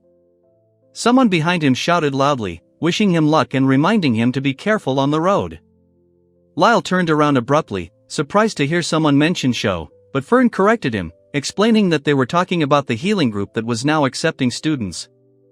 Then Lyle remembered he'd heard about this before. The dark-haired man raised his eyebrows in surprise upon learning that 5 healers, including apprentices, were participating in the upcoming hunt. In the background, 2 figures were quietly conversing near the cart, discussing preparations. The boy called out to Sho, and when she turned around, they walked down the narrow street side by side. She smiled softly and assured him that they would always be together, which gave him confidence. Soon, one of the young hunters desperately clung to Sho, calling for help, while the third participant nervously asked to take Falco away, admitting that he himself was not able to continue the work. Just recently, Falco had been depressed, but upon meeting Sho's gaze, he quickly recovered. Bitter smiles flickered among his companions. After all, this wasn't the end, but only the beginning of a new hunting season. 3 travelers were shaking in a cart along a rough road. One was complaining of back pain, another was wearily asking when the journey would end, and the third was silent, looking thoughtfully out the window. Lyle caught the package handed to him and noted that one woman in their squad always wore similar items. The second man thanked Leon for his foresight, as without him, the training would have gone worse. Several days had passed since leaving the city. Lyle carried the restless Sho on his back and silently regretted not having planned his equipment in advance. The journey had proven far more difficult than he expected. The narrative described their journey from the northern city, 10 days journey, a month of hunting, and another 10 days return. Ivado, their destination, was a mountainous country rich in metals and monsters year-round. The map showed how the black lizard outbreak had begun in the mountains between Fukumori and Iwado. The grain fields there, cultivated by humans, were attracting the monsters, and if left unchecked, they would descend further south, toward the border. The companions discussed the threat if the creatures reached the plains, recalling the previous incident when the harvest had been destroyed. This year, 20 hunters and 5 healers arrived from the northern city, among them Sho and Alfie's apprentices. A tall man with a staff announced it was time to make the planned rest stop, adding that after the rest they would continue hunting. He ordered the young man sitting next to him to keep Sho and Alfie with the apothecaries. The students enthusiastically agreed, exchanging determined glances. They promised each other to try their best, as this was their first real mission. Suddenly, massive armored beasts descended the slope. A squad of hunters, including a man with a sword, formed a line, ready to receive the blow. The tension of battle hung in the air. The blond man struck his armored opponent with precision, and a dark-haired man standing nearby asked if he was all right. He calmly replied that he was fine, without slowing the pace of the battle. The commander ordered them not to overexert themselves and, if anyone was wounded, to seek treatment immediately. Once recovered, they were to return to the line. Everyone gave a curt understood and took up arms again. The girl asked Alfie, surprised, if he'd seen anything like this before. He admitted that students were rarely allowed on such hunts, and the other healer added that he'd never heard of such permission. The mage explained the monsters' positions, demonstrating how they were divided into groups so that healers behind them could assist the fighters. The mage nodded, noting the mage's strength, and prepared to advance. Suddenly, Lyle's attention snapped to attention, spotting a huge creature looming from behind a boulder. At the same moment, Fern drew his sword with lightning speed and delivered a powerful horizontal blow to the beast, shaking the air. Fern calmly instructed the man sitting on the ground to focus his healing on the right side of his body. He readily agreed, while 2 young students nearby watched in admiration. One of them beamed and called the other senpai, remarking on how cool he was. The girl smiled warmly, and he, blushing, promised to train harder with his sword. Then they smiled as they remembered Leon saying that if you were tired of sitting, you could get out of the carriage and go for a run even if it was tiring. It was better than enduring the pain of a long journey. The cheerful girl thanked Falco for his work and offered to check if he was injured while he stood nearby with a serious expression, considering his next move. At that moment, someone cried out sharply for help, and a second man immediately responded, rushing toward him. He then noted to himself that this was the first time he'd seen Falco and the others hunt, and he was genuinely amazed by their skill. The young man watched with admiration as Falco, Leon, and Gaius fought several monsters at once. The girl sighed, confirming that he had no serious injuries, and he smiled, surprised at her looking at him with such kindness. After that, the boy decided to stop calling Falco cool so as not to inflate his confidence. Meanwhile, the hunters' camp became cozy. They shared food prepared by Gina's husband and enjoyed the care of the healers. The hunters arrived in the border town of Nordham in good health, but, noticing the city was overcrowded, decided to camp outside the walls. One of them called loudly for Gaius, attracting the attention of the others. A cheerful man greeted Gale, apologized for the delay, and announced with a smile that 20 hunters from the northern city would be joining the hunt, which caused approving laughter from those present. The man with long hair explained that this time he had brought more people from the northern lands than usual. His companion in a fur cape noted that there were unusually many monsters this year, although the number of hunters remained stable. They discussed how part of the group would head to the lake, anticipating that new species would appear there. One of them added that students and apothecaries had arrived along with the healers to practice, and another confirmed that they had already arrived. 3 people stood in the spacious courtyard. One worriedly asked if everything was alright with Gaius, another apologized for the lack of healers and potions, and a man with a bandage on his forehead happily noted that they were lucky after all. The tall man nodded, assuring them that all was well with the northern city, and ordered them to move on. Turning, he heard the 2 younger members promise to get to work immediately. He reflected on the difficulties of the first days of the hunt and the unexpectedly high number of casualties. The dark-haired healer listened attentively, then firmly declared that they must stick to a specific plan. The girl suggested sorting the wounded by severity, with students treating minor injuries and instructors handling severe cases, mentally creating a simple distribution of responsibilities. Fern explained that prioritizing treatment for the seriously injured helps conserve magical energy, and then suggested that they jointly review the methods and improve their effectiveness. The tall mage explained 2 healing strategies to the group, emphasizing the importance of teamwork and close coordination. Everyone listened attentively, after which one offered to lead them to the church where the wounded were being held, while the dark-haired member insisted on accompanying them.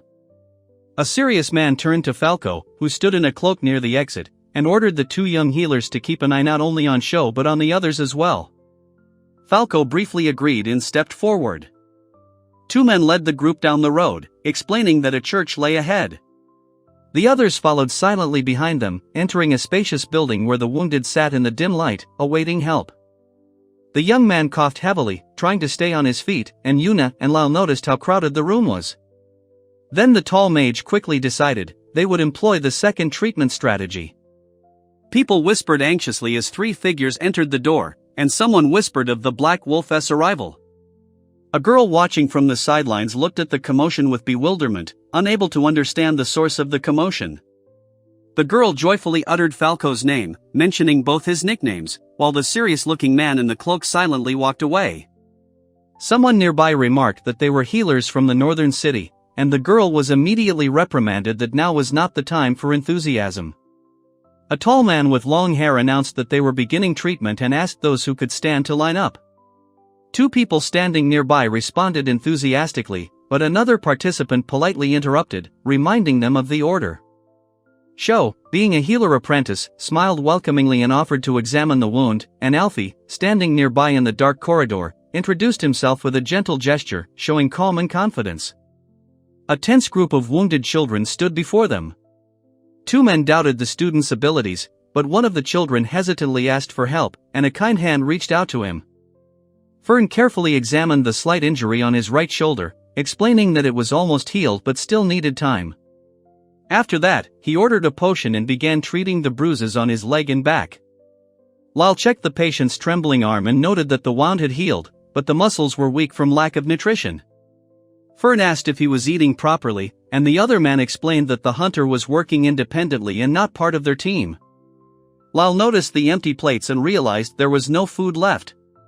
He regretfully admitted that even at the inn he hadn't had a proper meal, and someone nearby had advised him to eat if he wanted to maintain his strength.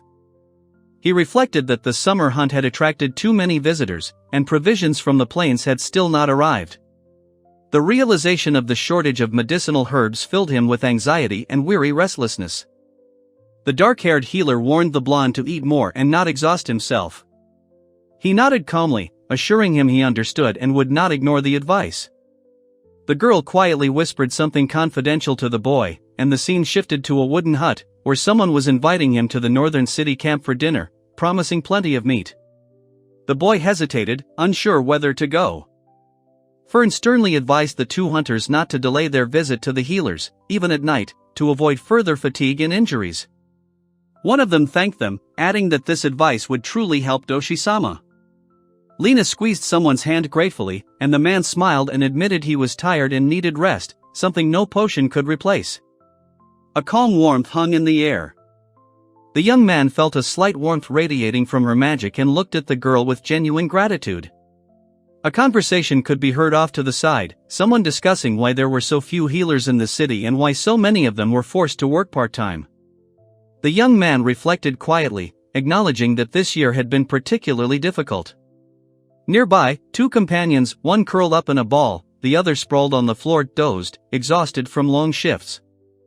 The boy called loudly for Guile, who responded in a subdued voice.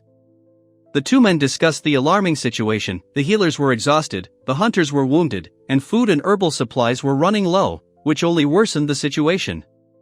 The disheveled man struggled silently with despair until the tall mage abruptly ordered him to pull himself together, emphasizing that they urgently needed to establish a food supply from various sources.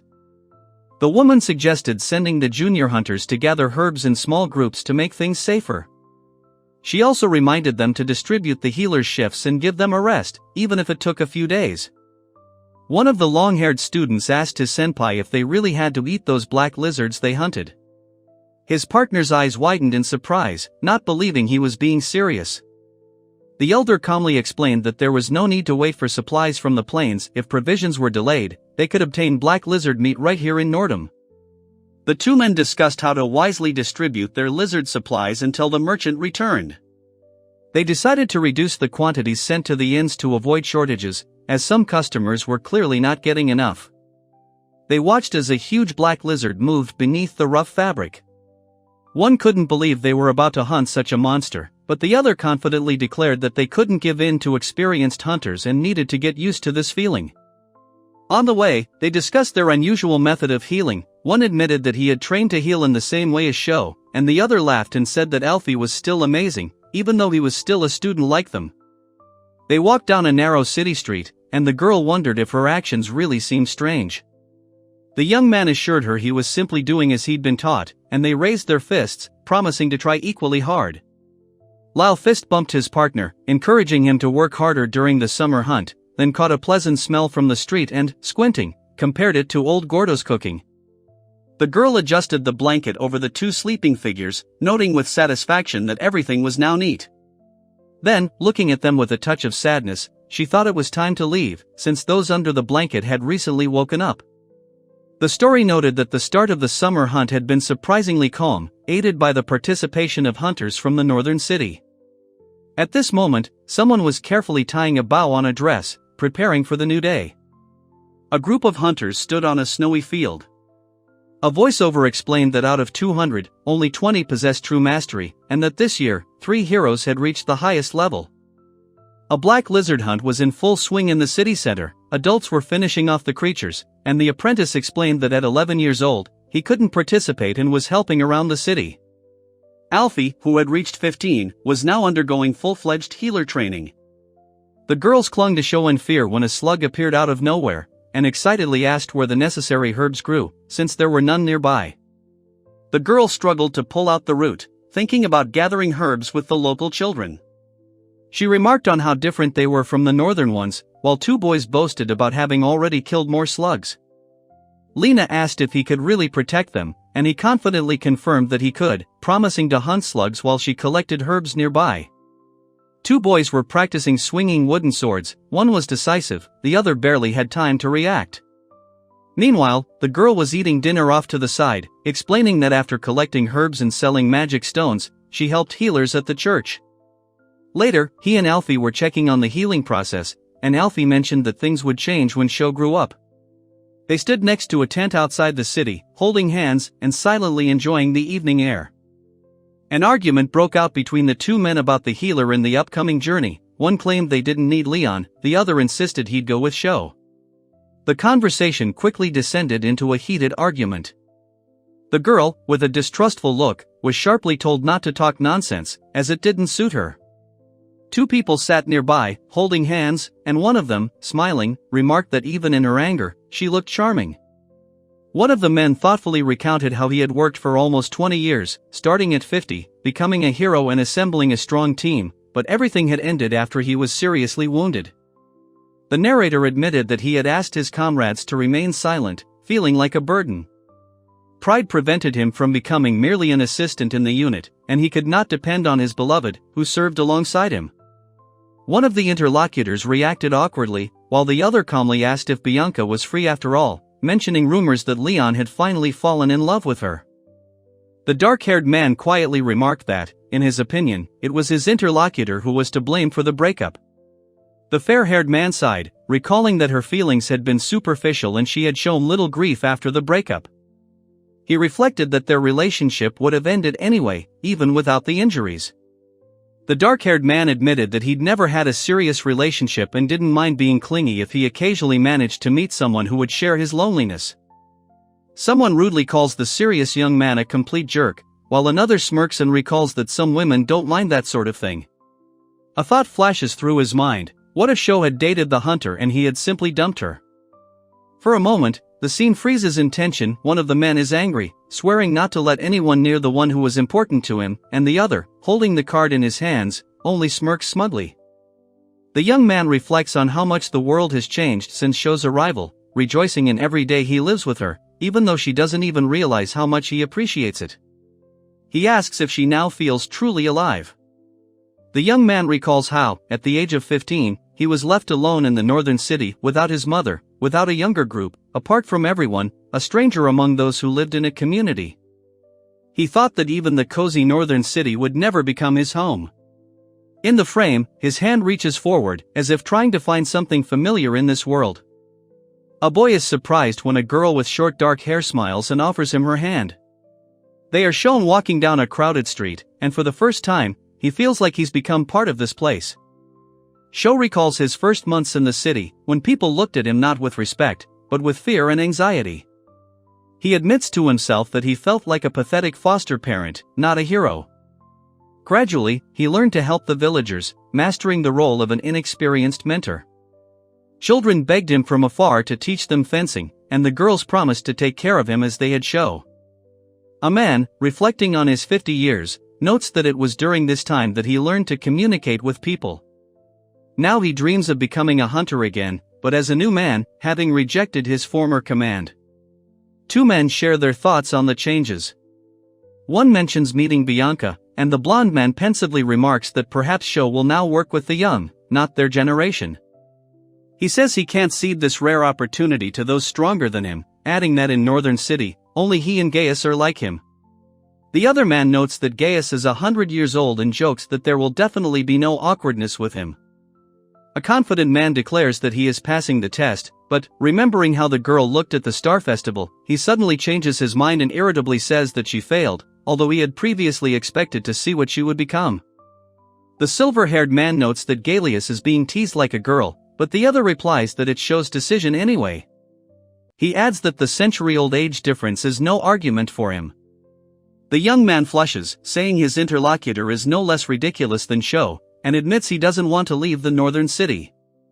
The camera pulls back, revealing his silhouette against the backdrop of mountains and the city in the distance. The girl dozes, wrapped in a cloak, while three hooded men discuss Alfie's ability to walk. One of them says Sho has given it her all today and firmly suggests hurrying home to give her some rest. Leon approaches Bianca, catching her off guard. She asks in surprise what happened to him and the others, while he stands behind her, silently watching. One of the men tells Leon they're going ahead, while the other asks Falco to wait. Against the backdrop of the mountains, the two stand facing each other, preparing to talk. A girl is asked if she remembers the name of her lover from the past year. After a pause, she lowers her eyes and apologizes, admitting she doesn't. The girl wakes up thinking about Falco and longing to see him. Meanwhile, the two discuss how the hunt is almost over and they need to talk about the future, mentioning that Falco will see them again this year.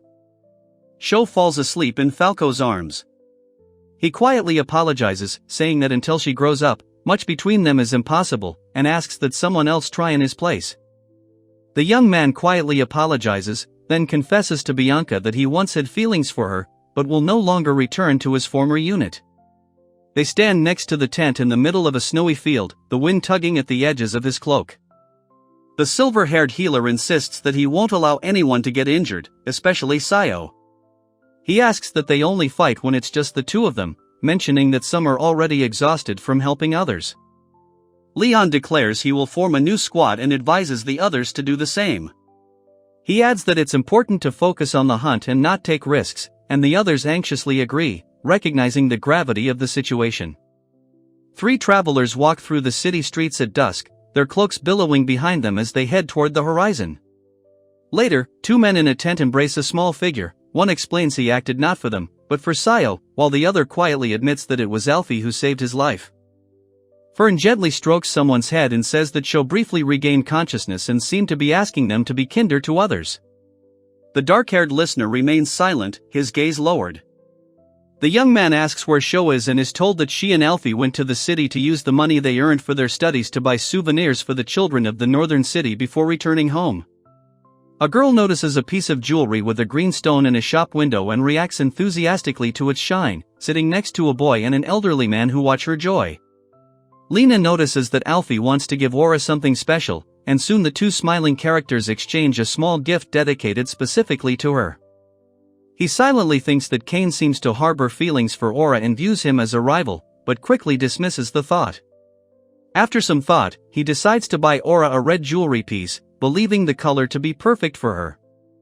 One of the men offers the healer a hairpin as a thank you for healing her during a hunt, noting that she only chooses things for others. The girl is embarrassed, wondering how he knew they were souvenirs. The girl confidently says she'll let Falco choose, and the two men sitting on the steps suddenly pause when the third calls one of them an old man. He only grins with mild interest. Lyle resolutely demands everything from the store, declaring he'll buy the entire selection because Sho looks charming and everything suits her. Yuna, astonished, tries to calm him down, but he doesn't back down. The girl asks Falco to choose the one ring that suits her best, saying she will wear it every day and cherish it. Falco gazes thoughtfully at the display case, deciding which ring would best suit Sho. The young man looks at the jewelry seriously and picks up the elegant piece, asking his companion for his opinion. He replies that it's beautiful, crafted with indigo stone, and looks exquisite. The girl asks Falco to buy her something as a reward for her efforts, explaining that it's the color of the sky as they saw it during the stargazing festival. Falco gently agrees without arguing. The young man enthusiastically lists possible purchases: clothes, shoes, a new belt, but the other quietly declines, saying he doesn't need anything. Then the first offers a sword, is refused, and realizes the summer hunt is over. Under the full moon, Alfie told her in the carriage about the upcoming moon festival in September. Afterward, she said goodbye to everyone in town and leisurely made her way back to Northern City. The girl wistfully says she'd love to walk through the festival again with everyone else, wearing souvenir hair accessories. Then she gazes wistfully at the city, hoping to see them again soon. Aura notices something among the herbs, but when called, asks to go ahead without her, saying that she needs a little time to finish collecting the plants and then catch up with the others. Yuna is walking through the forest, carrying a heavy sack, when two smiling slugs emerge from the bushes. One of them suddenly jumps up and clings to her, eliciting a startled cry from the girl. After the summer hunt, they leisurely return to the northern city, where they were greeted with warmth and joy. The girl recalled her first visit and felt truly recognized. At that moment, someone nearby quickly called her name. In the noisy crowd, two men made their way through the stream of people, while another couple discussed the sudden rush caused by Sain-sama's departure. One of them felt an uneasy premonition, as if disaster were approaching. Lyle called out loudly to Sho and Alfie, and Kane, frowning, said that the aura around them was alarming. The others exchanged worried glances, unsure of what was going on. Lyle and Yuna exchanged confused glances after hearing that the injury had occurred in the meadow beneath the cliff about 10 days ago, but no one knew the details. Lyle said something strange had happened while they were gathering herbs. The child who found the victim was frightened, and Aura herself had disappeared.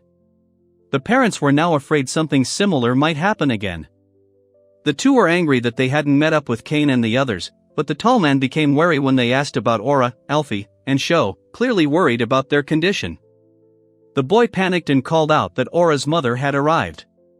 The woman gently explained that her daughter was injured and didn't want to see anyone right now, quietly apologizing for her behavior. She said she'd bought the hairpin as a gift, while her interlocutor listened silently. Then the shot zoomed in on his eyes, reflecting thoughtfulness and anxiety. Yona was told not to give up, adding that her mother shouldn't lose hope either. But someone sadly noted that her mother would no longer be able to wear hair ornaments, since she would never see Yona again. The young man quickly called out to Sain-sama, and the woman nearby suggested telling the healers everything as it was right away. Sain-sama quietly agreed, acknowledging that it was truly necessary. Aura stayed behind, letting the others gather herbs. She stepped on a slug, slipped, and fell, losing consciousness, her face covered in the acid the creature had left behind. Later, the child went looking for her while the others rushed about in alarm. The girl could barely speak from shock, and the interlocutor explained that he tried to use Sho's healing method, but was unable to help, since the injuries were symmetrical and equally severe. Fern examined her carefully and said that some of her vision was preserved, but the upper part of her face was damaged by acid, and her hair was so burnt that it had almost stopped growing. Someone thoughtfully said her name, and 3 people nearby began to describe Aura as a strong, fair, beautiful, and full of vital energy girl, unlike anyone else. The narrative describes her locking herself in her room, eating almost nothing, constantly lying in bed, and refusing to see anyone. The quiet drops of rain outside the window accentuated the eerie silence in the room. After that, Alfie and the narrator began visiting Aura every day. At first, their mother wouldn't let them, but then she allowed them. They shared grand stories of summer hunting, while the narrator stayed with her until Falco arrived in the evening. Lyle explained that Alfie had led a youth group to exterminate the slugs, even though children were forbidden from leaving the city. The girl acknowledged that he wasn't the only one, many felt the same urge to act. Lyle added that the slugs reappear even if they are destroyed daily. He realized this was the only place where he could release everything that was suffocating him from within. He vowed to protect the girls from any danger once again, and one of them watched him with a stern gaze. Their hands clasped as he headed off to hunt, deciding to visit Aura afterward. The two laughed, remembering Kane saying the same thing. One admitted he never wanted to forget her for a day, but their conversation was interrupted by the soft creak of a door, causing both to turn around. The girl anxiously tells the boy that the mistress has given them permission to enter, and a shadowy figure appears in the darkness, while someone quietly questions Aura's presence. The girl excitedly urges Sho to hurry up, and soon she and her friend enter the room. As they chat, they ask if they can play there today, and one of them admits she's been looking forward to it. The young woman nervously tightens her belt, mentally repeating the names of Sho, Alfie, and Aura. Her gaze expresses a mixture of determination and inner trepidation, as if she's preparing for a difficult conversation. In desperation, the girl screams for them to stop visiting her, refusing to listen. She repeats that she doesn't want to return, even despite her interlocutor's persistent entreaties. The girl, clinging to another man with trembling hands, screams that she won't leave. In response, she hears a demand to be left alone. After a short pause, she calls her interlocutor stupid and, squeezing her tighter, whispers why everything is like this. The girl insists they can't be together and that she needs to be alone. The narrator muses that if something similar happened in Japan, classmates would write letters and visit the sick child, even though they felt like strangers. Yuna thinks about the value of family and realizes that everyone she has met in this world, Falco, Leon, and the people of the city, has become something priceless and close to her. He gently tells Aura that it's okay if she can't go out and play. He explains that she's the first friend he's ever made, and so he can't leave her alone. The young man quietly asks not to be expelled and says he wants to stay close. Then the shadowy figure admits that he can no longer see his own reflection or feel his own hair. The boy, looking at her rough and distorted face, clenches his fists and confidently says it doesn't matter. He warmly admits that he still loves Aura, whether she's cheerful, angry, or silent. Someone, sitting on a bed, opens the curtains, letting in soft light, and quietly says that she wants to be near someone she loves. The atmosphere on stage becomes calm and secure. Sho, crying, feels a gentle embrace. Another man comforts her, telling her that her courage is part of her own aura, and a deep understanding develops between them.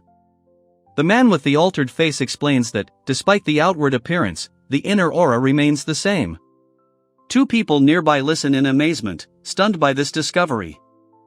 He exhales deeply, remembering happy days, and she softly says that every time she closes her eyes, she sees her friends Sho and Alfie. A lonely figure stands in the forest, regretfully remembering her herb-picking expedition and the friends she shared it with. However, despite her efforts, she can no longer recall her own face, only feeling it in her heart. Lena listens silently as the two discuss how often one of them thought about Aura when choosing souvenirs. The other agrees, nodding with a hint of sadness. A young man asks Aura if he can try using his spell, and another member asks her to help, reminding him that Sho is also a healer student. The girl notices that Aura's soul's memory of her face and head is blurred, but not completely lost. Then Aura takes her hands, and the space around her fills with a soft glow. Fern explains that if a soul's memory is erased, it cannot be restored, but if its form is only blurred, it can be restored by recalling its former appearance. The girl asks what she looked like, and the other suggests trying to reconstruct the image together by combining memories. A figure with soft golden hair and a slightly broad forehead, over which arch thin eyebrows, is revealed in the rays of the sun. A close-up reveals a ring with a green stone, matching the color of her clear eyes and hair ornament. She notices long golden eyelashes that become almost transparent in the sun, revealing the pure green of her eyes. The light plays on her pupils, giving her gaze a soft glow. They discuss the many moles on her face, 2 under her left eye and 1 on her right cheek. Gradually, the memory of her own reflection returns, how she styled her hair and chose her clothes every day to look neat. Lyle explains that Aura hasn't forgotten herself, she's simply afraid to remember. He urges her to look at herself in the mirror and recall the image piece by piece. The girl nods, focusing on the memory of her smile, her liveliness, and her former, daring aura. Fern and Lyle carefully place the magic crystal on Aura's spiritual memory. She feels a pleasant warmth, declares herself comfortable, and quietly calls out the names of Sho and Alfie, as if sharing this light with them. The hand slips, and the two suddenly fall to the floor together. One of them, panicked, calls out for Sho and Alfie, not understanding what happened, and tries to rouse them. The girl drops down next to the unconscious man, calls for help, but then freezes, afraid that if someone comes running, her wounded face will be visible to everyone. A tense figure slowly descends, telling herself she doesn't care, but then suddenly remembers that Sho and Alfie are the most important things right now. Loud thuds and desperate cries for help are heard outside. Lena bursts in, warning that Sho and Alfie are in danger. Mariel jumps up in shock, demanding an explanation, and a growing sense of menace fills the air, as if the air were filled with unsettling magic. Yuna quickly explains that Sho and Alfie fell unconscious while trying to treat her because they couldn't move. Lyle assures them everything is fine, they just ran out of magic and will wake up soon. Yuna suddenly notices that Aura is completely healed and confirms it with amazement, while the man next to her calmly agrees. Then Aura tearfully apologizes to her mother for what she's been through, and they embrace tightly in the middle of the forest. Flumlo thanks the goddess of creation for the miracle, and two men enter the room, asking what happened. He replies that everything happened exactly as Falco predicted. The girl sleeps peacefully, snoring softly, and someone remarks with a smile how sweet she is and how she seems to heal with just her appearance, even in her sleep. Two men sit across from a girl with a braid, and she angrily chides them for talking about what girls do in their sleep. The other man sighs heavily and laments the teacher's frivolity. The boy excitedly calls out to Sho, but she calmly turns around, startling him. The scene then shifts to the group, where someone apologizes for hearing about her sleepy sounds, while the others react with exuberance and embarrassment. She glares at him, telling him that saying honey won't fix anything. He, confused, can't think of anything to say, feeling awkward under her gaze. The girl angrily declares that adults always shift blame, and one of the men suggests that Sho leave. The three stand in silence, remembering how they only shared this topic with Leon, the teacher, and Yona. A girl with long flowing hair notices two depressed people on a bench and calls out to Aura cautiously, showing concern. A young man is asked what is wrong with him and, upon hearing a vague answer, is called a fool for showing his softness instead of keeping his emotions to himself. Lyle freezes, unsure of what to say, and Yuna quietly laughs, noting that the whole town now knows how charming Sho is. Lyle sheepishly realizes that her charm is no longer his little secret. Lyle trembled, silently admitting that Sho was so sweet that he wanted to share it with others. The girl sternly scolded the adults, demanding they shut up, explaining that they wanted to enjoy the healing of cuteness themselves. He awkwardly admits that he wanted to tell Sho about the cozy home he'd found, but doubts she'll talk to him. However, she smiles and replies that it's high time they had their own little corner. Lyle asks Fern why no one is discussing Aura's miraculous recovery. She calmly explains that only a few knew about her injuries, and everyone else is convinced she simply recovered and chose to stay home. The narrator reflects that wounds that no healer had previously healed suddenly healed. He notes that many would have tried to find or even kidnap Sho and Alfie for such a gift, as such a case is unique. Over 2 months of hunting and healing together, they grew accustomed to each other's magic and became truly close. Each remembered the features of the healed face, and the man reflected on the rarity of such connections. He admits he lacks the flexibility to replicate Sho's reverse healing method, calling it a miracle. He then offers to thank the goddess of creation for sending Sho to them, while his interlocutor listens silently, respectfully. The boy peeks cautiously out from behind the door, after which the girl joyfully greets Falco at Gina's inn. He asks if Sho is angry, and she laughs, saying that everyone is angry for her. The girl tells Sho about the house she found with the hot spring, explaining that they need to hurry because winter is approaching and there is no shelter in the north. Sho is eager to see the new place. The young man smiles softly and decides they'll go there tomorrow. The narrative then shows a large house, surrounded by trees and shrouded in tranquility.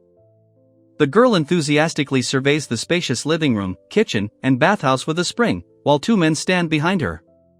Afterward, she ascends to the second floor and happily explores the old but cozy guest room. She thinks the house is too nice for them, noting that the garden of Gina's tavern is a 10-minute walk away. One of the men worries that the house is too big and offers to help with the cleaning. The young man asks for a room on the first floor, and the girl sitting next to him asks if Leon will be staying with them. He replies that he's now on the same team as Falco, so it's more convenient. The dark-haired man confidently says that they should both stay to protect her, adding that they feel safe with Leon. The girl, however, looks at him with slight doubt. She insists she wants to live on the second floor, but he calmly explains that his room and shows will be next to each other, and Leon can go downstairs if he wants. The girl stubbornly objects, not agreeing to this arrangement. She sits in silence, thinking she doesn't care where Leon is, calling someone cruel. Then her gaze turns wistful as she imagines life in her new home. She remembers how happily she lived with Falco in the northern forest and realizes that now there will be 3 of them. Nearby, the men argue about trivial matters, and the girl feels confident that a joyful life awaits them. A girl, wrapped in a warm blanket, stands at the entrance to a large house. The narrator explains that a new life began in the short autumn, and they established their own rules for living together. In the mornings, she cooks while the others go about their business, and in the evenings, everyone gathers at Gina's tavern. They decide to share the chores, as cleaning alone is too difficult. Leon has many acquaintances and often invites guests, but he has now decided to only admit those approved by Sho. The background shows a pensive young man sitting behind a wooden grill in the shade. Leon wakes up, wondering if it's already morning. A girl with short dark hair cheerfully wishes him a good day, busy preparing something fragrant. A cheerful young man greets Sho, who is busy with breakfast, and offers Leon ham and eggs. Sho adds that he can also serve some soup, and Leon readily agrees, enjoying the homely atmosphere. They discuss how delicious today's soup looks. One assures that he wasn't joking when he said that he had been waiting for it since last night, and the other admits that he didn't expect that ordinary food could evoke such warm feelings after so many inns. The conversation turns to memories of a pleasant inn in the northern forest, where they often helped the guild, without focusing on comfort or food, although they repeated this path more than once. The girl notes that everything that is happening seems unexpectedly cozy, and the man laughs and agrees, while she recalls life in the northern lands, feeling a slight uncertainty in her thoughts. He admits that living under the same roof with Falco and Sho is exciting. In the evenings they share the impressions of the day, sometimes he has a drink with Falco, and then they pick out gifts for Sho together. Falco wakes up sleepily, and someone notices, mentioning that Leon is already up. They discuss how the aroma of soup has everyone gathered, deciding to move today's training to the evening due to Sho's visit to the guild. The girl hands the bowl to the surprised young man, explaining that it's Falco's portion. He looks at her softly, and she, without a word, calmly walks into the kitchen.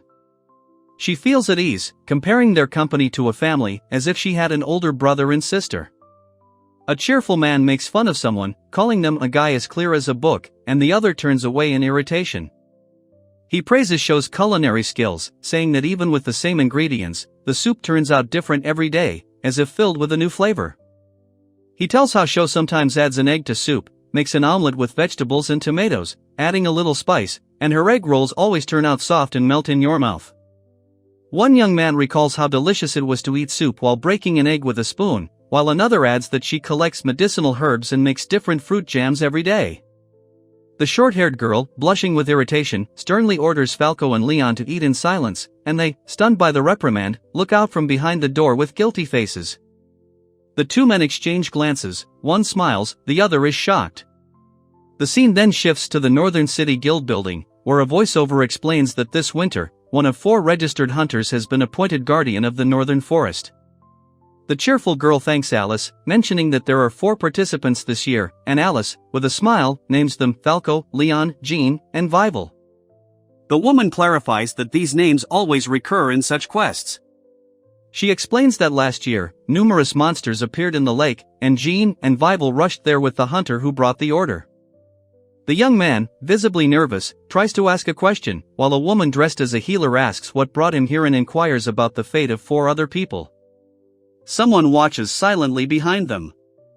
He looks at the contract, which states that he's being hired as an assistant to the guardian of the northern forest, cooking and cleaning for half the apprentice's salary. The young man admits that he asked the guild master for the job himself and is willing to accept less pay if he can take care of Falco. Lyle explains that he convinced everyone of the need to stay and look after the health of the apprentice healer, and he, in return, promised to regularly collect medicinal herbs and magical stones from the slime.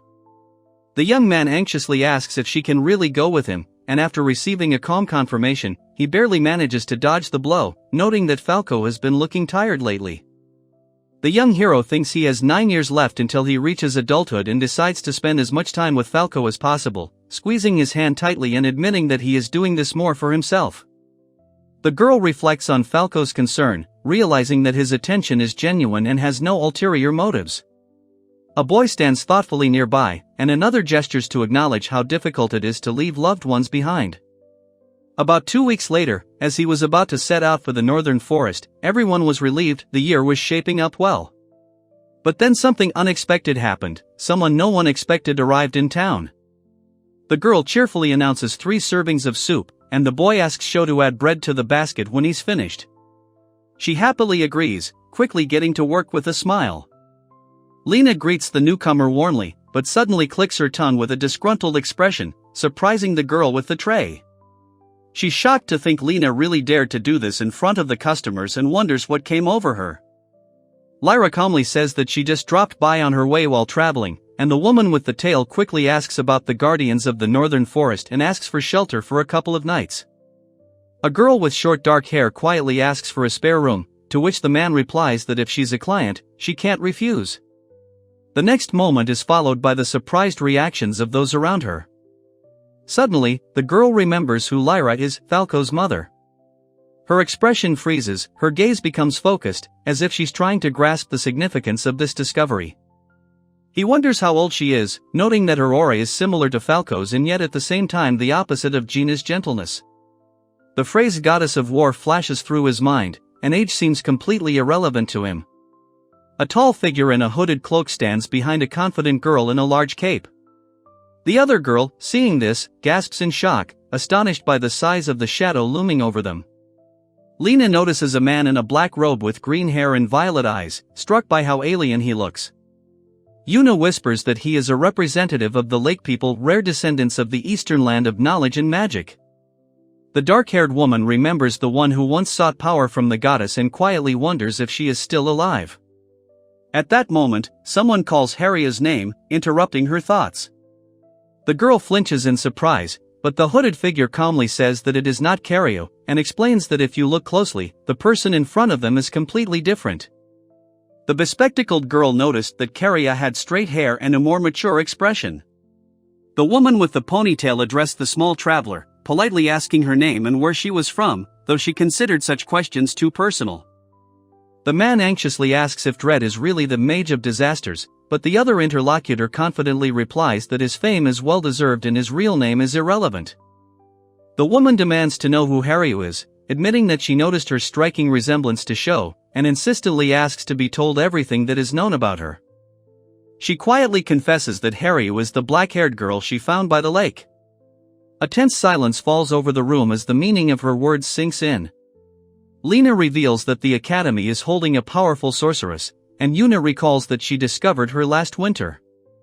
Fern and Mariel discuss the possibility of reincarnation, and Yuna sincerely thanks Lena for her candor. The girl asks about the child's condition, but the cloaked figure interrupts, and she begins to suspect they know each other.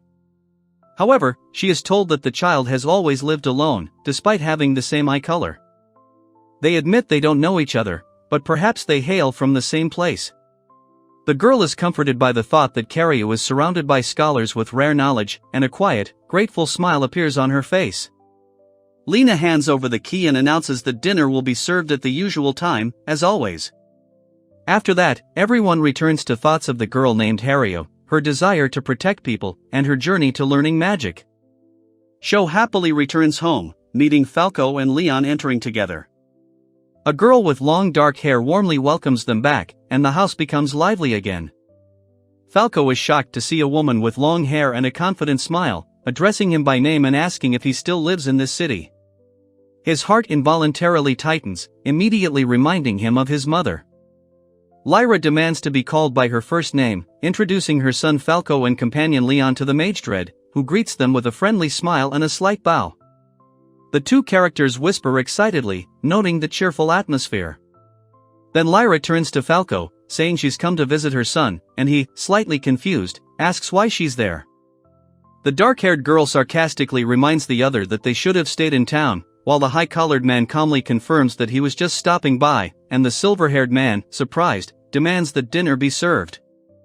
Lena, exhaling heavily, reluctantly agrees, while Fern, passing by, remarks that he's already accustomed to such scenes.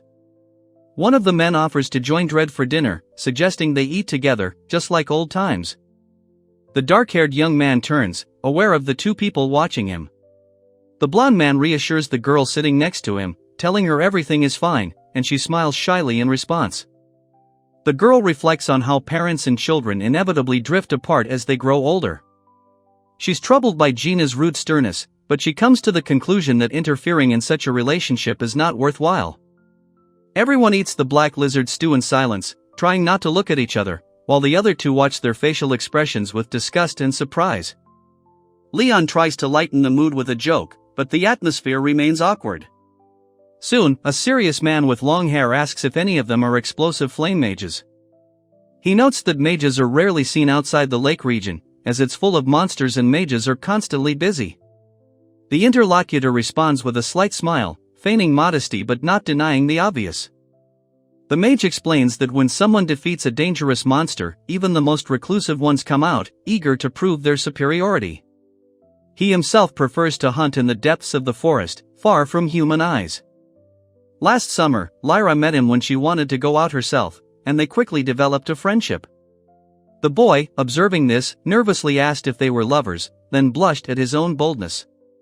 Lyle confirms something with a slight smile, and then the two sit quietly, enjoying the black lizard stew, thinking about what is happening and not looking at each other.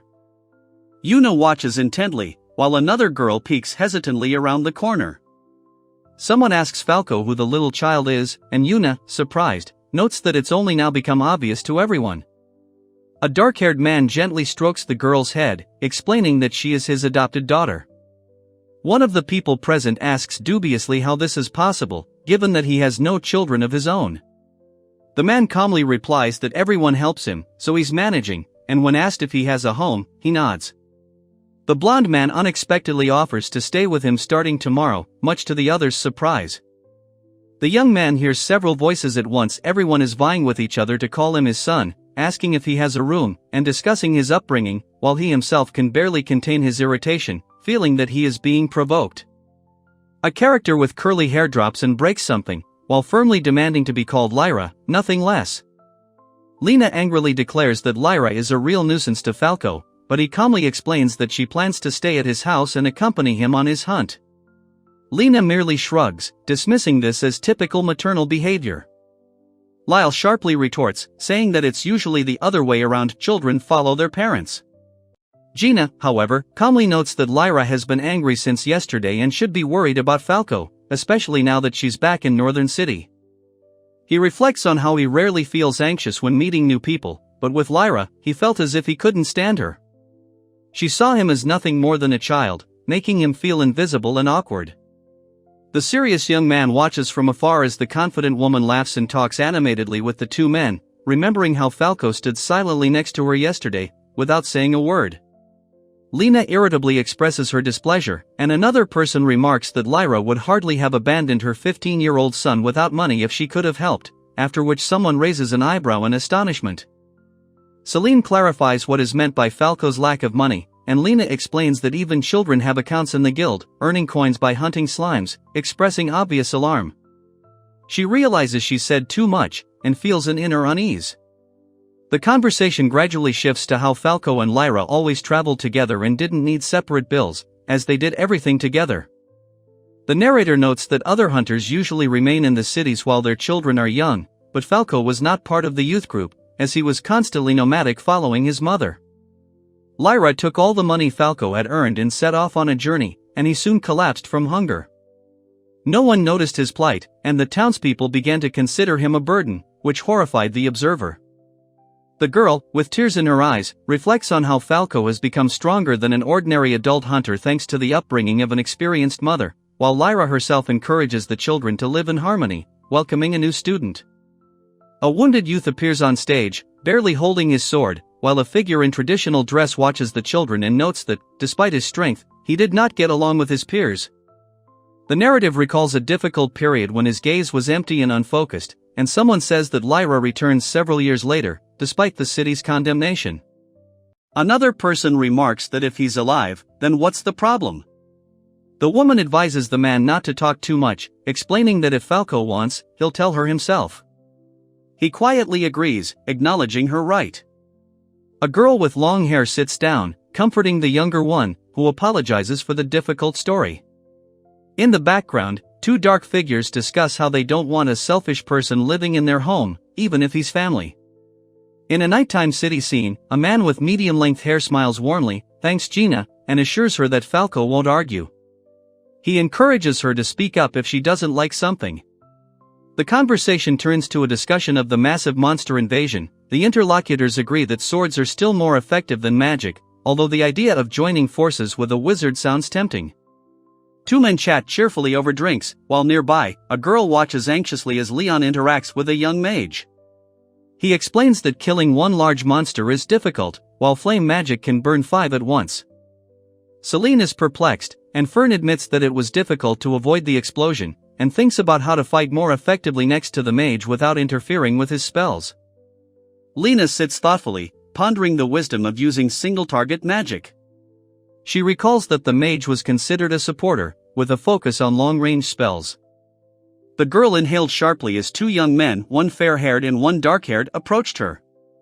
The latter asked her what she was thinking about, looking straight into her eyes. Fern wonders if he could use magic himself, and then reminds them that they need to master the art of healing first, because they are healers, not fighters. The young healer frowned in irritation, and the man standing next to her thought she had too much pride for a child. He decided to remain silent and not make the situation worse with unnecessary words. The woman with long hair assumes that this is the Black Wolf and the little healer, causing the dark-haired man and the girl to freeze in surprise. She then recalls having heard of others called Black Wolves before. The dark-haired girl shifts awkwardly as the silver-haired boy makes fun of her reputation as a heart healer, and the blonde boy laughs out loud, adding that she now has 2 nicknames. The mage explains that he's unable to fight a crowd alone and is more effective from the rear. His companion listens attentively and agrees that fire is useless against creatures with hard armor. The dark-haired girl confidently says that if she were her, she would throw the monster into the air with a gust of wind to turn it over, and 2 men watch her reasoning with interest. Selin decides that it would be the most logical solution to slow down the enemy with a cold water or wind spell and then finish him off with the hunter. In a dimly lit room, a group sits around a table, listening to a cheerful girl describe a popular summer ritual involving cold water and wind magic. One of the listeners marvels at the simplicity of the idea. The conversation turns to using potions offensively instead of drinking. Someone jokes that the hunter will still finish off the monster, while another suggests that mages should focus more on team effectiveness. Fern advises working to the limit, explaining how to compress magic into small volumes for repeated use, thereby saving energy. The silver-haired man reassures Sho, saying that Dread is simply focused on his own affairs.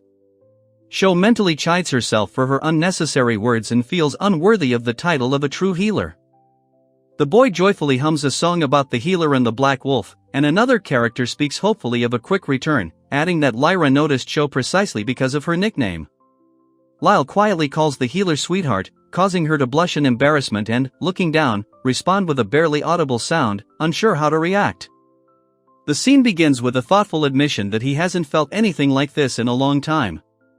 Then the young man laughs, saying it's the first time he's heard Sho call anyone bad or scary, and she, sitting next to him, explains that she was simply scared and that it was her first time seeing a mage. The dark-haired youth explains that in that country, people have become withdrawn and forbidden to speak certain words. The silver-haired mage notes that such free and warlike sorcerers as Dread are rare, and the golden-haired youth admires how he burned the monsters with a huge flame. The girl complains angrily that monster meat is wasted, while the boy calmly reflects that Sho finds joy even in simply decreasing the number of monsters, sitting quietly next to her. She notices the shelf where Sho hides sweets, imagining how carefully he will eat them, and runs towards it with a smile, while the man watches her steps from afar in the hallway. A girl with short dark hair offers a snack to lift the spirits. A light tap of a finger is heard, and a voice calmly remarks that this place is not secret at all. He reminds her that eating outside of the schedule is optional, but she enthusiastically praises the crispy treat and says it goes perfectly with her tea. He chuckles and admits he's been eating some too. He carefully examines the small, round delicacy, then tries it and finds the taste superb. The girl offers to wash it down with tea, claiming it's even better with that, and they continue snacking peacefully together. The young man is surprised to realize he's eaten everything without even noticing. The girl cheerfully points out that everything here is taken too, pressing her palms to his chest, and he looks down at her with slight confusion. A tense moment, someone reminds Falco that he's 15 and it's time to live on his own. Then someone grabs him firmly by the shoulder and tells him to go to bed, and Falco reacts with shock at the harsh tone. The girl says she'll be right back to clear away the bowls, asking if he minds. He watches her tensely, reflecting on how every time his mother is around, he feels like a child again, not 15. A young man sits on the ground, feeling abandoned at 15, while another stands nearby, remembering how at that age he also didn't understand how to live and what to answer to Lyra's words. The young girl reflects that, despite her mother's strictness and indulgence, she raised her to be a strong hunter. Now she decides to stay in the city, hunt, and help, using everything she's learned. She thinks that if she falls, the townspeople will pick her up, if she gets lost, Leon will show her the way, and if she gets hungry, Sho will feed her without further ado. The young man quietly reflects that he will go forward on his own path, not as Falco, but simply as Lyra's son, accepting his belonging without the previous burden. In the morning, Falco greets Sho with a slight smile, surprising her. She notices that the usual calming breeze seems to have died down, or so it seems to her. Two characters shield their faces from the flash of fire, and one remarks that such force is not usually used against normal slimes. The girl happily announces that she has prepared breakfast for 5, and thinks that if this is a rehearsal for their life in the northern forest, then everything is not so bad. Someone speculates that she wields a sword better than Falco and Leon, while another adds that they simply have different levels of experience as hunters. In the background, the two are training in the courtyard. A serious woman stands silently behind the little girl, who answers her with a sly smile and a casual nod, as if she understood everything. The man with long hair asks him what he wants, noticing his gaze, but the interlocutor sighs and waves his hand, denying everything, although he does not stop looking. The girl senses that Falco has been acting strange all morning, just when she thought he'd return to his normal self. The situation is becoming painfully awkward for her. While chatting, they discuss how Falco and the others will be back soon and that breakfast is ready. One of the guests raves about the taste and asks if Sho made it, calling the dish amazing. The boy wonders if she really is a good person, or if he's just too easily touched by kindness. Meanwhile, the girl looks determined, and the one standing next to her with the tail calls out to Lyra. The young man explains that in 10 days they must leave for the northern forest, adding that their stay in the city is coming to an end, as agreed. The other man hesitates, beginning to respond. Fern stares and declares that they will be staying a little longer, which elicits a gasp of surprise as the voice from the table cannot believe what it is hearing. At the table, one complains that the boy isn't listening to him, while another replies that a mother should pay attention to her son, too. The silver-haired man sighs and says that Dread's interest in magic will last until he gets bored. The dark-haired character muses that it is his lover who is supposed to change his views after hearing ordinary words, while the other says that he is busy with a youth group and wants to discuss cold water magic. Celine hesitantly says Falco's name, and he assures her with a gentle smile that there will be someone nearby who will look after her, so she has nothing to fear.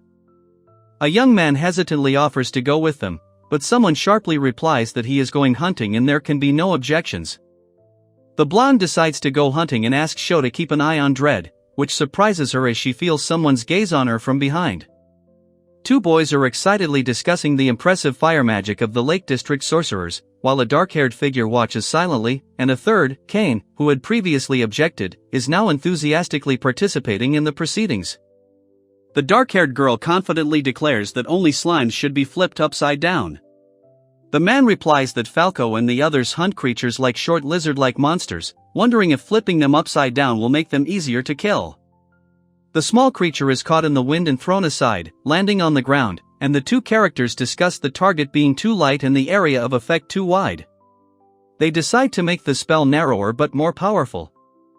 In the forest, three people discuss whether fire can be used for cooking when a cloaked figure coldly orders the target to be dealt with immediately, creating a palpable tension. The mage explains that when burning small slimes, the flame must be smaller and hotter, as the wrong temperature releases acid, which corrupts the magic stone, turning it gray. He recalls the white flame of blacksmiths and adds that he can shrink the sphere, but increasing the temperature is a completely different matter. The stone suddenly explodes, shattering into fragments with a clear blue light appearing within them, and everyone present is amazed at the successful outcome of the experiment. The high mage calmly remarks that fire is easier to regulate, but his student irritably objects, demanding to know about cold water, since he is already tired of fire. The young man confidently asserts that water and a little cold are enough, even the air can be easily cooled. The girl advises Kane to explain things in normal language, while the tall observer silently assesses their argument from the sidelines.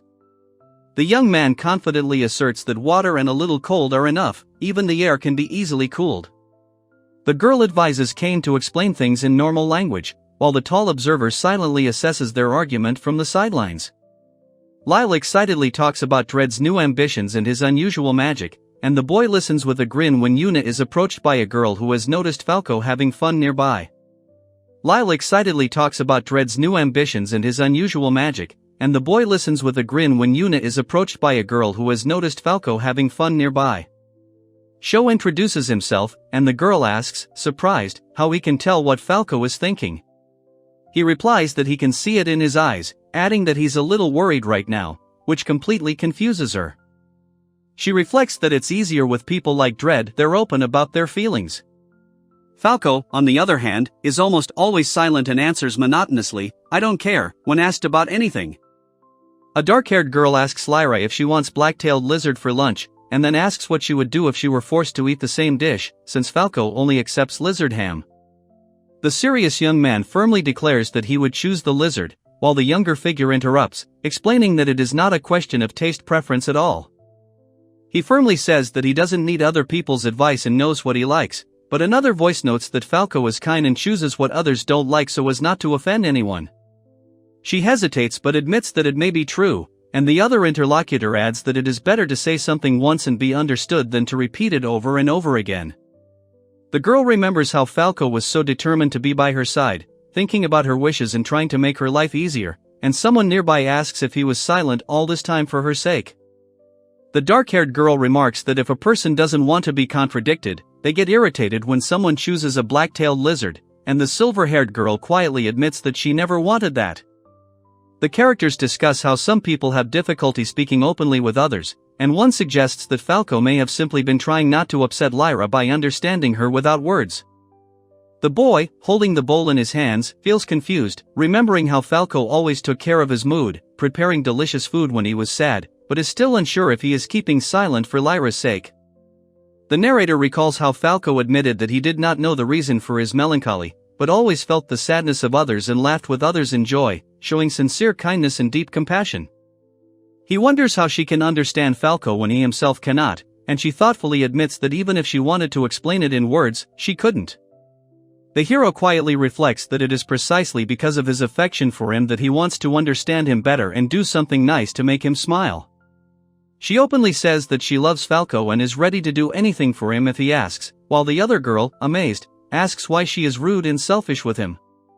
Lena asks Lyra if she loves Dread, advising her to show her feelings by hugging and kissing him a few times, as he wanted to be understood without words but couldn't bring himself to do so. Lyra admits that she loves Falco just as much. A girl with a ponytail listens thoughtfully to a conversation between two young men, one of whom explains that personality is determined by who a person truly is, emphasizing the importance of such people. The girl tells the guy that even if someone is his son, it doesn't mean that he feels the same way, and therefore he needs to try to understand others and not give up too early. She reflects on his happiness and convinces him to think again and again about what Falco really wants, and not just say what he wants while he silently listens to her next to him. The girl with the tail asks if he ever told Falco that he loves him, and he admits that he doesn't. Then the other one reminds him that if he doesn't tell him, he'll never know. The girl with short dark hair thinks her friend is overcomplicating things and getting angry, while the girl with long hair walks away and the boy comments that Shou's words are too difficult to understand. For the first time, she realizes something truly important and sincerely hopes that now she will act for Falco's sake, and not for herself.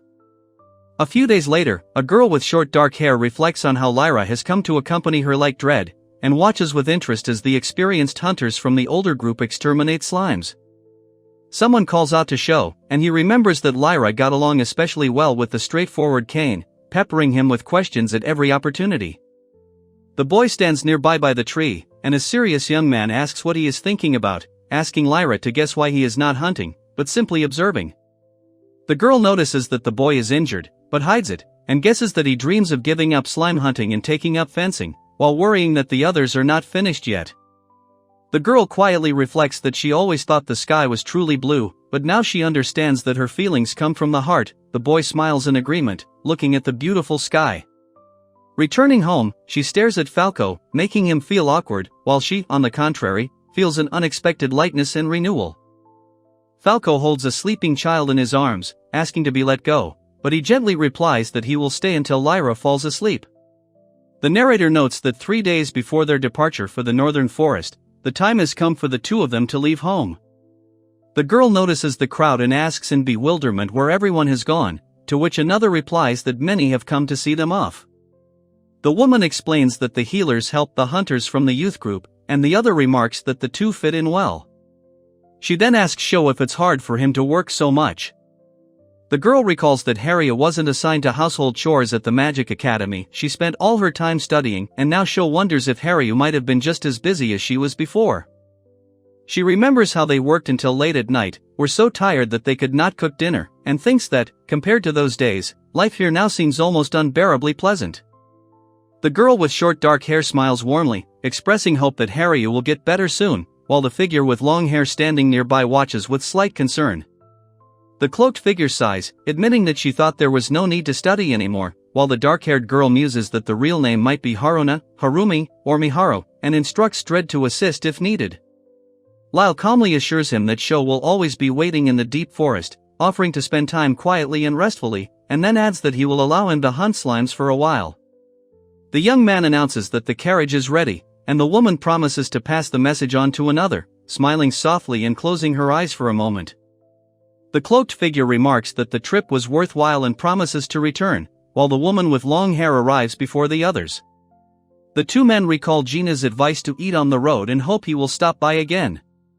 The girl in the cloak tells two boys that she gave birth to one of them of her own free will and went on a journey with him also because she wanted to be close. The silver-haired man recalls how the boy's father entrusted him with the child, seeing his hunting talent. He gladly trained him until he became a skilled hunter by the age of 15. Two men come face to face, one accuses the other of abandoning him, while the other claims he didn't know. They soon leave together, and one of them admits he now understands the other's feelings. The woman tells Falco he had no idea what was happening, and he, covering his face with his hand, replies that he doesn't regret his actions but wanted to say so in person. Finally, she admits that she's proud of him as a true hunter. He is reminded to consider what Falco himself wants and to ask himself if he has confessed his feelings, reflecting on the words that were never spoken. A girl with short dark hair agrees with Gina's opinion, while another, with long hair tied in a bun, criticizes Lyra for being selfish and wipes tears from her eyes. One character places a hand on another's shoulder when the other confesses to wanting to cry. Then he walks off alone along a quiet path, emphasizing his utter loneliness. The boy tells the girl that this place hurts and squeezes her chest more and more, to which she briefly answers yes, and he adds that before it always filled up when he ate Shou's sweets. The boy hesitates, but the girl insistently asks him to call her mom and hugs him tightly, despite his embarrassment and the reminder that Lyra is not around. Falco calls loudly for his mother, and the woman offers to give him a ride if he is tired, but he insists that he can walk, and she asks worriedly what is happening to him. The boy assures that he is walking next to his mother and that everything will be fine, and the girl holds his hand tightly, remembering how she once called her mother by the same word, but eventually stopped doing so. Falco recalls the bitter words about being old enough to live alone at 15, while Lyra, suppressing her emotions, expresses pride in him as a hunter. Unable to contain himself, he calls for his mother, like a child yearning for warmth. A tear slides down his cheek as he regrets wishing she would stay. The narrator notes that Falco's sudden happiness only intensified the pain lingering from his childhood. The man holds his face as if holding back a scream, and the narrative suggests that there are people who cannot accept joy, they need to cry out the pain, as he does, to free their souls. They ask him if he still feels pain and empty inside. He calmly replies that he doesn't feel pain or empty, on the contrary, his heart is still full. Then he wipes away his tears and smiles softly. The young man admits to himself that he can no longer deny his feelings. He silently confesses his love for Falco, his face reflecting the internal struggle and fragility of his confession. The boy reflects that he has the body of an 11-year-old, but his soul feels mature. He admits he didn't want to fall in love, but he couldn't resist such a charming person. The girl suggests returning home for today, and he agrees, adding that they need to prepare for their imminent departure to the northern forest. The boy wonders why they're in such a hurry, and the younger figure jokingly suggests stopping by the bakery on the way. He waves her off, denying any desire for sweets, irritated by her teasing. Falco hesitates when asked if he's ready. The determined girl declares that while he may just think she's cute now, he'll change his mind one day, concluding with the words that his heart will surely be filled with happiness. 3 days before their departure for the northern forest, it became known that Falco would not be spending the winter with them as before. Meanwhile, sinister forces began to gather in the forests of Kosho, drawing ever closer to the border. A determined young woman considers using magic to kill an enemy with a single blow, but decides to save her power to protect herself from both monsters and adults in a majestic cathedral. She admits that she has always lived under the protection of others and now craves strength herself, and he promises her a strong body and care until she becomes completely independent.